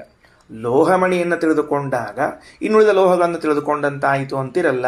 ಬೇರೆ ದೃಷ್ಟಾಂತ ಹೇಳಿ ನೋಡೋಣ ಅಂತಂದರೆ, ಯಥಾ ಏಕಸ್ಮಿನ್ ಜನಪದೇ 493ನೇ ಪುಟದಲ್ಲಿ ಸರ್ವವಿದ್ಭವತಿ ಆದಮೇಲೆ ಮುಂದಿನ ಸಾಲು, ಯಥಾ ಏಕಸ್ಮಿನ್ ಜನಪದೇ ಪ್ರಧಾನ ಪುರುಷೇಷು ಪರಿಜ್ಞಾತೇಷು ಆಹೂತೇಷು ಆಗತೇಷು ವಿನಾಶಿತೇಷು ರಕ್ಷಿತೇಷು ವ ಸರ್ವೋ ಜನಪದಃ ಪರಿಜ್ಞಾತಃ ಆಹೂತಃ ಆಗತಃ ವಿನಾತಃ ರಕ್ಷಿತಃ ಇತ್ಯುಚ್ಯತೆ. ಏನು ಆಚಾರ್ಯರ ಒಂದು ಸೆಂಟೆನ್ಸು, ಭಾರೀ ಸಂಸ್ಕೃತ ಕಾವ್ಯ ಭಾಷಾ ಇದ್ದಂಗೆ ಅದು ನೋಡಿರೋದು. ಯಥಾ ಏಕಸ್ಮಿನ್ ಜನಪದೇ, ಜನಪದ ಅಂದರೆ ಒಂದು ಜನಪದೇ ಒಂದು ಹಳ್ಳಿಯೊಳಗೆ ಪ್ರಧಾನ ಪುರುಷೇಷು ಪರಿಜ್ಞಾತೇಷು ಮುಖಂಡರು, ಅಲ್ಲೇನು ಹಳ್ಳಿಗಳಲ್ಲಿ ಮುಖಂಡರಿದ್ದಾರೆ, ಗ್ರಾಮದಲ್ಲಿ ಮುಖಂಡರಿದ್ದಾರೆ, ಅವರನ್ನ ತಿಳಿದರೆ ಆ ಊರಿನಲ್ಲಿದ್ದವರನ್ನೆಲ್ಲರನ್ನೂ ತಿಳಿದಂತೆ. ಆಹೂತೇಷು ಆ ಮುಖಂಡರನ್ನು ಆಹ್ವಾನ ಮಾಡಿದರೆ ಸಮಗ್ರವಾದ ಹಳ್ಳಿಯನ್ನೇ ಆಹ್ವಾನ ಮಾಡಿದಂತೆ. ಆಗತೇಷು ಆ ಹಳ್ಳಿಯ ಮುಖಂಡರು ನಮ್ಮೂರಿಗೆ ಬಂದರೆ ಎಲ್ಲರೂ ಬಂದಂತೆ. ಈಗ ಮೊನ್ನೆ ಕೆಲವು ಭಕ್ತರು ಇಲ್ಲಿಂದೆಲ್ಲ ಅಲ್ಲಿ ಹೋದರು, ಹೈದರಾಬಾದಕ್ಕೆ ಹೋದರು. ಹೈದರಾಬಾದಕ್ಕೆ ಹೋಗಿ 10 ಜನ 15 ಜನ ಇದ್ದರು. ಸ್ವಾಮಿಗಳ ಚಾತುರ್ಮಾಸ್ಯಕ್ಕೆ ಕೂತಾಗ ಮುಂದಿನ ವರ್ಷ ನಮ್ಮೂರಿಗೆ ಚಾತುರ್ಮಾಸ್ಯಕ್ಕೆ ಬರಬೇಕು ಅಂತ ಆಮಂತ್ರಣ ಕೊಟ್ಟರು. ಅನೌನ್ಸ್ ಮಾಡೋರು ಏನು ಮಾಡ್ಲಿಕ್ಕತ್ತಿದ್ರು ಅಂದರೆ, ಸಮಸ್ತ ಧಾರವಾಡದ ನಾಗರಿಕರು ಸ್ವಾಮಿಗಳನ್ನು ಚಾತುರ್ಮಾಸ್ಯಕ್ಕೆ ಕೂಡ್ಲಿಕ್ಕೆ ಆಮಂತ್ರಣ ಮಾಡ್ಲಿಕ್ಕೆ ಆಮಂತ್ರಣಕ್ಕೆ ಬಂದಿದ್ದಾರೆ. ಅಂದರೆ ಏನು ಸಮಸ್ತ ಧಾರವಾಡದ ನಾಗರಿಕರಲ್ಲಿದ್ದವರು ಇರೋರು ಒಂದು 8-10 ಮಂದಿ, ಹಬ್ಬ ಅಂದರೆ 25 ಮಂದಿ ಅಂದರೆ ಊರಿನ ಮುಖಂಡರಾದ್ರಿಂದ ಅವರು ಹೋದರೆ ಇಡೀ ಊರಿನವರೆಲ್ಲ ಹೋದಂತೆ ಅಂತ ಹೆಂಗೋ ಹಂಗೆ ಪ್ರಧಾನವಾದ್ರಿಂದ ಅಪ್ರಧಾನ ಅಂತ ತಿಳಿಸಿಬಿಟ್ರು. ಹಾಗೆ ಯಥ ಏಕಸ್ಮಿನ್ ಜನಪದೇ ಪ್ರಧಾನ ಪುರುಷೇಷು ಪರಿಜ್ಞಾತೇಷು ಆಹುತೇಷು ಆಗತೇಷು ವಿನಾಶಿತೇಷು. ನೆನಪಿಟ್ಟುಕೊಳ್ರಿ, ಆ ಊರಿನ ಮುಖಂಡರನ್ನ ಸಂಹಾರ ಮಾಡಿದರೆ ಸಂಪೂರ್ಣ ಊರು ಸಂಹಾರಗೊಂಡಂತೆ. ಸಿಂಪಲ್ ಮ್ಯಾಟರ್ ನೋಡ್ರಿ, ಬ್ರಿಟಿಷರು ಏನು ಮಾಡಿದರು, ಆಯಾ ಊರಿನ ರಾಜರುಗಳನ್ನೆಲ್ಲ ಕೊಂದು ಹಾಕಿದ್ರು. ಆ ಪ್ರಜೆಗಳೆಲ್ಲ ತಾವೇ ಕೈ ಕಟ್ಕೊಂಡು ನಿಂತ್ಕೊಂಡ್ರು. ಅವ್ರನ್ನೇನು ಕೊಲ್ಲೋದು ಬೇಕಾಗಿಲ್ಲ, ಮತ್ತೊಂದು ಮಾಡೋದು ಬೇಕಾಗಿಲ್ಲ. ಮುಖಂಡರನ್ನ ಹೊಡೆದು ಹಾಕಿದ್ರೆ ಎಲ್ಲರೂ ಸತ್ತಂತೆ. ರಕ್ಷಿತೇಷು ವಾ ಸರ್ವೋ ಜನಪದಃ ರಕ್ಷಿತಃ ಪರಿಜ್ಞಾತಃ ಆಹುತಃ ಆಗತಃ ವಿನಾಶತಃ. ಅವರನ್ನು ರಕ್ಷಣಾ ಮಾಡಿದರೆ, ಮುಖಂಡನನ್ನು ಒಬ್ಬನ ರಕ್ಷಣಾ ಮಾಡಿದರೆ ಇಡೀ ಗ್ರಾಮವನ್ನು ರಕ್ಷಣೆ ಮಾಡಿದಂತೆ. ಇದು ನಮ್ಮ ಅನುಭವ ಆಗಿದೆ. ಅಂದಮೇಲೆ ಪ್ರಧಾನದಿಂದ ಅಪ್ರಧಾನ ಹೆಂಗ ಅಂತ ಅನ್ನೋದನ್ನು ತಿಳಿಸಿಕೊಟ್ಟು ದೃಷ್ಟಾಂತವನ್ನ. ಯಥಾ ಏಕಸ್ಮಿನ್ ಜನಪದೇ ಪ್ರಧಾನ ಪುರುಷೇಷು ಪರಿಜ್ಞಾತೇಷು ಆಹುತೇಷು ಆಗತೇಷು ವಿನಾಶಿತೇಷು ರಕ್ಷಿತೇಷು ವಾ ಸರ್ವೋ ಜನಪದಃ ಪರಿಜ್ಞಾತಃ ಆಹೂತಃ ಆಗತಃ ವಿನಾಶಿತಃ ರಕ್ಷಿತಃ ಇತ್ಯುಚ್ಯತೆ. ಯಥಾ ವಾ ರಾಜಸು ನಾಶಿತೇಷು. ಇನ್ನೊಂದು ದೃಷ್ಟಾಂತ ಕೊಡೋಣೇನು ಅಂತಾರೆ ಶ್ರೀಮದಾಚಾರ್ಯ. ಹೇಗೆ? ರಾಜರ ವಿಷಯದಲ್ಲಿ ತಗೊಳ್ರಿ. ರಾಜರನ್ನ ಸಂಹಾರ ಮಾಡಿದರೆ ಏನಾಗ್ತದೆ? ಆಯಾ ದೇಶದ ರಾಜರನ್ನೊಬ್ಬರನ್ನ ಕೊಂದ್ರೆ ನೋಡ್ರಿ, ಕೆಳಗಡೆಗೆ ಒಂದು ಮಹಾಭಾರತದ ವಾಕ್ಯ, ನಾಶಿತಾ ಪೃಥಿವೀ ಸರ್ವಾಧಾರ್ತರಾಷ್ಟ್ರೇಣ ದುರ್ನಯೈ ಇತಿ. ಏನಂತದ ಮಹಾಭಾರತದಲ್ಲಿ ವೇದವ್ಯಾಸ ದೇವರಂತಾರ, ಧಾರ್ತರಾಷ್ಟ್ರೇಣ, ಈ ಧೃತರಾಷ್ಟ್ರನ ಪುತ್ರನಾದ ದುರ್ಯೋಧನನಿದ್ದಾನಲ್ಲ, ಧಾರ್ತರಾಷ್ಟ್ರ ಅಂದ್ರೆ ಯಾರು? ದುರ್ಯೋಧನ. ಈ ದುರ್ಯೋಧನ ಇದ್ದಾನಲ್ಲ, ಪೃಥ್ವಿಯನ್ನೇ ನಾಶ ಮಾಡಿಬಿಟ್ಟ ಅಲ್ರಿ. ಆಮೇಲೆ ಪೃಥ್ವಿ ನಾಶ ಮಾಡ್ಯಾನ್ರಿ ಧೃತರಾಷ್ಟ್ರನ ಪುತ್ರನಾದ ದುರ್ಯೋಧನ ಏನು ಪೃಥ್ವಿ ನಾಶ ಮಾಡಿಲ್ಲ. ಪೃಥ್ವಿಯಲ್ಲಿದ್ದ ಎಲ್ಲ ರಾಜರನ್ನ ಯುದ್ಧದಲ್ಲಿ ಕರೆಸಿಬಿಟ್ಟು ಆ ರಾಜರೆಲ್ಲ ಯುದ್ಧದಲ್ಲಿ ಮೃತರಾಗುವಂತೆ ನೋಡಿಕೊಂಡ್ರೆ ಇಡೀ ಪೃಥ್ವಿ ನಾಶ ಆಗೋಯ್ತು. ಹೀಗೆ ಪ್ರಯೋಗ ಉಂಟು ಮಹಾಭಾರತದಲ್ಲಿ. ನಾಶಿತ ಪೃಥ್ವಿ ಸರ್ವ ಧಾರ್ತರಾಷ್ಟ್ರೇನ ದುರ್ನಯೈಹಿ. ಒಂದೇ ಒಂದು ತಪ್ಪು ಹೆಜ್ಜೆ ಇಟ್ಟ, ದುರ್ನಯ, ಒಂದು ದುರ್ನೀತಿಯನ್ನು ಉಪಯೋಗಿಸಿದ, ಕವಡೆ ಆಡಿ ಪಾಂಡವರ ಸಂಪತ್ತನ್ನು ತೆಗೆದುಕೊಳ್ಳಬೇಕು ಅಂತ ಒಂದು ಅಬದ್ಧ ಕಾರ್ಯ ಮಾಡಿದ್ದಕ್ಕೆ ಇಡೀ ಪೃಥ್ವಿನಾಶ ಆಗೋಯಿತು ಅಲ್ರಿ. ಎಲ್ಲರೂ ಬದುಕಿದ್ದಾರಲ್ರಿ, ಪೃಥ್ವಿನಾಶ ಇಲ್ಲ ಅಂದರೆ ಅಲ್ಲಿರುವ ಪ್ರಧಾನರಾದ ರಾಜರು ಸತ್ರೆ ಎಲ್ಲರೂ ಸತ್ತಿದಂತೆ, ಮುಗಿದೋದ ಕೆಲಸ. ಇನ್ನು ಕೇಶಾಂಚಿತ್ ಪುರುಷಾಣಾಂ ರಕ್ಷಣೇನ, ಕೆಲವು ಪುರುಷರನ್ನು ರಕ್ಷಣೆ ಮಾಡುವುದರಿಂದಾಗಿ ಎಲ್ಲವನ್ನ ರಕ್ಷಣೆ ಮಾಡಿದಂತೆ. ಅದೆಂಗ ಶಶಾಸ ಪೃಥಿವೀಂ ಸರ್ವಾಂ ಸಶೈಲವನ ಕಾನನಾಂ ಇತಿ. ಕೆಲವು ಕಡೆಗೆ ಬರ್ತದೆ, ರಾಜನು ಗಿರಿ ಪರ್ವತಗಳಿಂದ, ಗಿರಿಗಳಿಂದ, ವನಗಳಿಂದ, ಸಮುದ್ರಗಳಿಂದ ಕೂಡಿದ ಪೃಥ್ವಿಯನ್ನು ಪಾಲನೆ ಮಾಡಿದ ಅಂತ. ಅವ ಇಡೀ ಪೃಥ್ವಿ ಪಾಲನೆ ಮಾಡಿರಂಗಿಲ್ರಿ, ತನ್ನೊಂದು ಸ್ಟೇಟ್ ಅಷ್ಟ ಪಾಲನೆ ಮಾಡಿರ್ತಾನ. ತನ್ನೊಂದು ಒಂದು ಸಣ್ಣದಾದ ರಾಜ್ಯ, ಆ ತನ್ನದೊಂದು ಸಣ್ಣದಾದ ರಾಜ್ಯವನ್ನು ಪರಿಪಾಲನೆ ಮಾಡಿದರೂ ಹೆಂಗೆ ವ್ಯವಹಾರದ ಅಂದ್ರೆ ಭೂಮಿಯನ್ನು ಶಾಸನ ಮಾಡಿದ ಅಂತದ. ಯಾಕೆ ಅಂದ್ರೆ ಪ್ರಧಾನವಾದದ್ದನ್ನು ಮಾಡಿದರೆ ಉಳಿದುದೆಲ್ಲ ಆಗೋಯ್ತು. ಉದಾಹರಣೆ ಹೇಳ್ತೀನಿ ನಿಮಗೆ. ಏನು ಅಂದರೆ, ಈ ರಾಜನಾದವ್ ನಾನಿದ್ದೀನಿ ಅಂತ ಇಟ್ಕೊಳ್ರಿ. ನಾನಿದ್ದೀನಿ, ನಾನು ನನ್ನ ಊರಿನಲ್ಲಿರುವ ಪ್ರಜೆಗಳಿಗೆ ಮಾತ್ರ ಪಾಲನೆ ಪೋಷಣೆ ಮಾಡ್ತೀನಿ ಹೊರತಾಗಿ ನದಿಯ ಪಾಲನೆ ಪೋಷಣೆ, ಪರ್ವತದ ಪಾಲನೆ ಪೋಷಣೆ, ವನದ ಪಾಲನೆ ಪೋಷಣೆಯನ್ನು ಮಾಡುವುದಿಲ್ಲ ನಾನು. ಆದರೆ ನಾನು ನನ್ನ ಪ್ರಜೆಗಳನ್ನು ರಕ್ಷಿಸಿದ್ದಕ್ಕೆ ಭಾರತದಲ್ಲಿ ಹೆಂಗೆ ಬರ್ತದೆ ವಾಕ್ಯ, ಅಥವಾ ಜನ ಎಲ್ಲ ಹೆಂಗೆ ಮಾತಾಡ್ತಾರೆ ಅಂದ್ರೆ, ಶಶಾಸ ಪೃಥಿವೀಂ ಸರ್ವಾಂ ಸಶೈಲ ವನಕಾನನಾಂ. ಆ ಪರ್ವತ, ಆ ನದಿಗಳು, ಕಾಡುಗಳು ಎಲ್ಲವನ್ನ ರಾಜ ಪಾಲನೆ ಮಾಡಿದ. ಅವೇನು ಮಾಡ್ತಾನೆ ಪಾಲನ? ಮಾಡೋದು ರಾಜ್ಯದಲ್ಲಿದ್ದ ಪ್ರಜೆಗಳನ್ನಷ್ಟೇ. ಹಾಗಿದ್ರೆ ಪ್ರಧಾನರಾದ ಪ್ರಜೆಗಳ ಪಾಲನೆಯಿಂದ ಗಿರಿಕಂದರಗಳು, ಪರ್ವತಗಳು, ನದಿಗಳು, ಸಮುದ್ರಗಳು ಎಲ್ಲವನ್ನ ಪಾಲನೆ ಮಾಡಿದಂತೆ. ಎಷ್ಟು ದೃಷ್ಟಾಂತ ಕೊಡಬೇಕು ಶ್ರೀಮದಾಚಾರ್ಯ ಅಂತಾರೆ? ಇಷ್ಟು ದೃಷ್ಟಾಂತಗಳವ. ಆದ್ದರಿಂದ ಏವಂ ಮುಕ್ತಾಯ ಮಾಡ್ತಾರ. ಏವಂ ಸರ್ವೋತ್ತಮಸ್ಯ ಪರಮೇಶ್ವರಸ್ಯ ವಿಜ್ಞಾನಾತ್, ಸರ್ವೋತ್ತಮನಾದ ಪರಮಾತ್ಮನ ಜ್ಞಾನದಿಂದ ಸರ್ವಂ ವಿಜ್ಞಾತಂ ಭವತಿ, ಎಲ್ಲವೂ ತಿಳಿದಂತೆ ಆಯಿತು. ಎಲ್ಲವೂ ತಿಳಿದಂತೆ ಆಯಿತು. ಇಲ್ಲಿ ಬಹಳ ಚಂದದ, ಎಂದೂ ಶ್ರೀಮದಾಚಾರ್ಯ ವಾಕ್ಯಕ್ಕೆ ಹಿಂಗೆ ಅರ್ಥ ಮಾಡಿಲ್ಲ. ಇಲ್ಲೊಂಚೂರು ಲಕ್ಷಣ ಮಾಡ್ತಾರೆ. ಏನು ಲಕ್ಷಣ ಮಾಡ್ತಾರೆ? ಪರಮಾತ್ಮನನ್ನ ತಿಳಿದ್ರೆ ಎಲ್ಲವನ್ನ ತಿಳಿದಂತಾಯಿತು ಅಂತ ಶ್ರೀಮದಾಚಾರ್ಯ ಸಿದ್ಧಾಂತ ಅಭಿಪ್ರಾಯ ಅಲ್ಲ. ಪರಮಾತ್ಮನನ್ನ ತಿಳಿದಾಗ ಬರುವ ಫಲವೂ ಎಲ್ಲವನ್ನ ತಿಳಿದಾಗ ಬರುವ ಫಲಕ್ಕೆ ಸಮಾನವಾಗಿದೆ ಅಂತ ಹೇಳ್ತಾ ಇದ್ದಾರೆ. ಅಂದರೆ ಮೂಲತಃ ಉಪನಿಷತ್ತಿನಲ್ಲಿ ಜ್ಞಾನ ಹೇಳಿದರೆ ಶ್ರೀಮದಾಚಾರ್ಯ ಲಕ್ಷಣ ಮಾಡಿ ಫಲದವರೆಗೆ ತೆಗೆದುಕೊಂಡು ಹೋಗ್ತಾರೆ. ಅಪ್ಪ ಮಗನಿಗೆ ಹೇಳಿದ್ನಂತ, ಒಂದು ಸರ್ತಿ ಪರೀಕ್ಷೆಯಲ್ಲಿ ಪಾಸ್ ಆಗ್ತಿರ್ಲಿಲ್ಲಂತ ಪುಣ್ಯಾತ್ಮ, ಎಲ್ಲ ಯಾವಾಗಲೂ ಫೇಲ್ ಆಗೋದಂತೆ. ಅವರು ಟೀಚರಿಗೆ ಹೋಗಿ ಕೇಳ್ಕೊಂಬಂದಂತ ಮೇಸ್ಟ್ರೆ ನಮ್ಮ ಹುಡುಗನೊಂದು ಪಾಸ್ ಮಾಡಿಬಿಡಪ್ಪ ಹೆಂಗಾರ ಮಾಡಿ ಅಂತ. ಒಂದು ಗೈಡ್ ಕೊಟ್ರಂತ ಮೇಸ್ಟ್ರ ಕೈಯಲ್ಲಿ, ಇದನ್ನು ತಗೊಂಡು ಅಂದ್ರೆ ಅರ್ಧ ಪರೀಕ್ಷಾ ಪಾಸ್ ಆತ ಹೋಗಂತ ಹೇಳ್ಬಿಟ್ರಂತ. ಒಟ್ಟ ಪಾಸ್ ಆಗ್ತಿರ್ಲಿಲ್ಲ, ಅರ್ಧ ಪರೀಕ್ಷಾ ಪಾಸ್ ಆದ ಅಂತ ಸಂತೋಷ ಆಗಿ ಮಗನಿಗೆ ತಂದು ಕೊಟ್ಟಂತ, ತಗೋ ಇದನ್ನು ಓದು, ಅರ್ಧ ಪಾಸ್ ಆದಿ ಮಗನ ಅಂತಂದಂತ ಅಪ್ಪ. ಮಗ ಏನನ್ಬೇಕ್ರಿ, ಇನ್ನೊಂದು ಗೈಡ್ ತರಬೇಕು, ಬೇಡ ಫುಲ್ ಪಾಸ್ ಆಗ್ತಿದ್ದೆ ಅಂತ ಹೇಳಿದ್ನಂತವ ಶಾಣ್ಯ. ಒಂದು ಗೈಡ್ ತೊಗೊಂಡು ಪಾಸ್ ಆದ್ರೆ ಅರ್ಧ ಆಗೋದಾದ್ರೆ ಇನ್ನೊಂದು ಗೈಡ್ ತೊಗೊಂಡು ಓದಿದ್ರೆ ಫುಲ್ ಪಾಸ್ ಆಗ್ತೀನಿ ಅಂತಂದಂತವ. ಎಷ್ಟು ಶಾಣ್ಯ ಇದ್ದ ನೋಡ್ರಿ. ಹಂಗೆ ಒಂದು ಜ್ಞಾನವನ್ನು ಮಾಡಿಕೊಂಡ್ರೆ ಎಲ್ಲ ಜ್ಞಾನ ಆಗ್ತದಂತ ಅಲ್ಲದಕ್ಕೆ, ಒಂದು ಜ್ಞಾನ ಮಾಡಿಕೊಂಡಾಗ ಏನೇನು ಫಲ ಬರಬೇಕೋ ಆ ಫಲ ಎಲ್ಲವನ್ನ ಜ್ಞಾನ ಮಾಡಿಕೊಂಡಾಗ ಏನೇನು ಫಲ ಬರಬೇಕೋ ಅದು ಒಂದು ಜ್ಞಾನ ಮಾಡಿಕೊಂಡಾಗ ಬರ್ತದೆ. ಪ್ರಧಾನನಾದ ಪರಮಾತ್ಮನ ಜ್ಞಾನದಿಂದ ಏನು ಫಲ ಉಂಟಾಗ್ತದಲ್ಲ ಅದು ಎದಕ್ಕೆ ಸಮಾನವಾದ್ದು? ಜಗತ್ತಿನ ಎಲ್ಲ ಪದಾರ್ಥಗಳನ್ನು ತಿಳಿದುಕೊಂಡಾಗ ಬರುವ ಫಲಕ್ಕೆ ಸಮಾನವಾದದ್ದು. ಹಿಂಗೆ ಅರ್ಥ ಮಾಡಿದ್ದಾರೆ. ನ ಚ ಮೃನ್ ಮಾತ್ರ ವಿಜ್ಞಾನಾತ್ ಘಟ ಶರಾವಾದಿ ಸಂಸ್ಥಾ ವಿಜ್ಞಾತ ಭವಂತಿ ಮುಖ್ಯತಃ. ಮತ್ತೊಂದು ಕೊನೆಯ ಮಾತು, ಮಣ್ಣನ್ನು ತಿಳಿದ ಮಾತ್ರಕ್ಕೆ ಘಟ ಶರಾವ ಮೊದಲಾದ ಪದಾರ್ಥಗಳೆಲ್ಲ ತಿಳಿದಂತೆ ಆಗ್ತದೆ ಅಲ್ಲ, ಚಾನ್ಸೇ ಇಲ್ಲ.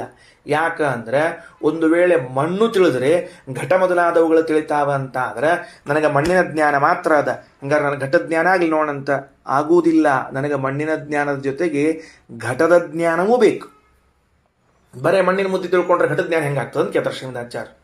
ಅಂದಮೇಲೆ ಅದೇನು ಅದ್ವೈತ ದರ್ಶನದ ವ್ಯಾಖ್ಯಾನ ಇದೆ, ಮಣ್ಣನ್ನು ತಿಳಿದ್ರಿಂದ ಅದರ ವಿಕಾರವಾದ ಘಟಗಳೆಲ್ಲ ತಿಳಿತಾವ, ಚಾನ್ಸ್ ಇಲ್ಲ.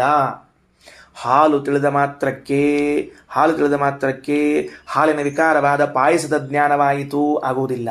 ಹಾಲು ತಿಳಿದಾಗ ಈ ಹಾಲಿನಿಂದ ಪಾಯಸ ಮಾಡಲಾಗ್ತದೆ ಅಂತ ತಿಳಿದರೆ ಇನ್ನು ವೆರೈಟಿ ಪಾಯಸಗಳ ಜ್ಞಾನ ಆಗ್ಬಹುದು. ಶಾವಿಗೆ ಪಾಯಸ, ಮತ್ತೊಂದು ಪಾಯಸ, ಅಪ್ಪಿ ಪಾಯಸ, ಮತ್ತೊಂದು ಪಾಯಸ ಜ್ಞಾನ ಆಗಬಹುದು. ಹಾಲು ತಿಳಿದ ಮಾತ್ರಕ್ಕೆ ಪಾಯಸದ ಜ್ಞಾನ ಆಗುವುದಿಲ್ಲ. ಹಾಲು ತಿಳಿದ ಮಾತ್ರಕ್ಕೆ ಇನ್ನುಳಿದ ಹಾಲಿನ ಜ್ಞಾನವಾಗ್ತದೆ ಜಗತ್ತಿನಲ್ಲಿ. ಮಣ್ಣು ತಿಳಿದ ಮಾತ್ರಕ್ಕೆ ಜಗತ್ತಿನಲ್ಲಿದ್ದ ಎಲ್ಲ ಮಣ್ಣಿನ ಜ್ಞಾನವಾದೀತು. ಮಣ್ಣು ತಿಳಿದ ಮಾತ್ರಕ್ಕೆ ಘಟದ ಜ್ಞಾನ ಯಾಕಾಗಬೇಕು? ಸಂಬಂಧ ಏನಿದೆ? ಹಂಗಾರೆ ಮಣ್ಣಿನಿಂದ ಮಾಡಿದ ಘಟವನ್ನು ತಿಳಿದಾಗ ಉಳಿದ ಘಟಗಳ ಜ್ಞಾನ ಆಗ್ತದೆ ಅಂತ ಅನ್ನಬೇಕೆ ಹೊರತಾಗಿ ಮಣ್ಣು ತಿಳಿದದ್ದರಿಂದ ಜಗತ್ತಿನಲ್ಲಿದ್ದ ಎಲ್ಲ ಘಟಗಳ ಜ್ಞಾನ ಆಗ್ತದೆ, ಇದು ವ್ಯವಹಾರಿಕ ಅಲ್ಲ. ಅಂದಮೇಲೆ ನೀವು ಹೇಳುವಂಥ ಅಭಿಪ್ರಾಯ ಸರಿಯಲ್ಲ ಅಂತ ತಿಳಿಸಿಕೊಟ್ಟಿದ್ದಾರೆ. ತಿಳಿತಲ್ಲ? ಶ್ರೀಕೃಷ್ಣಾರ್ಪಣಮಸ್ತು.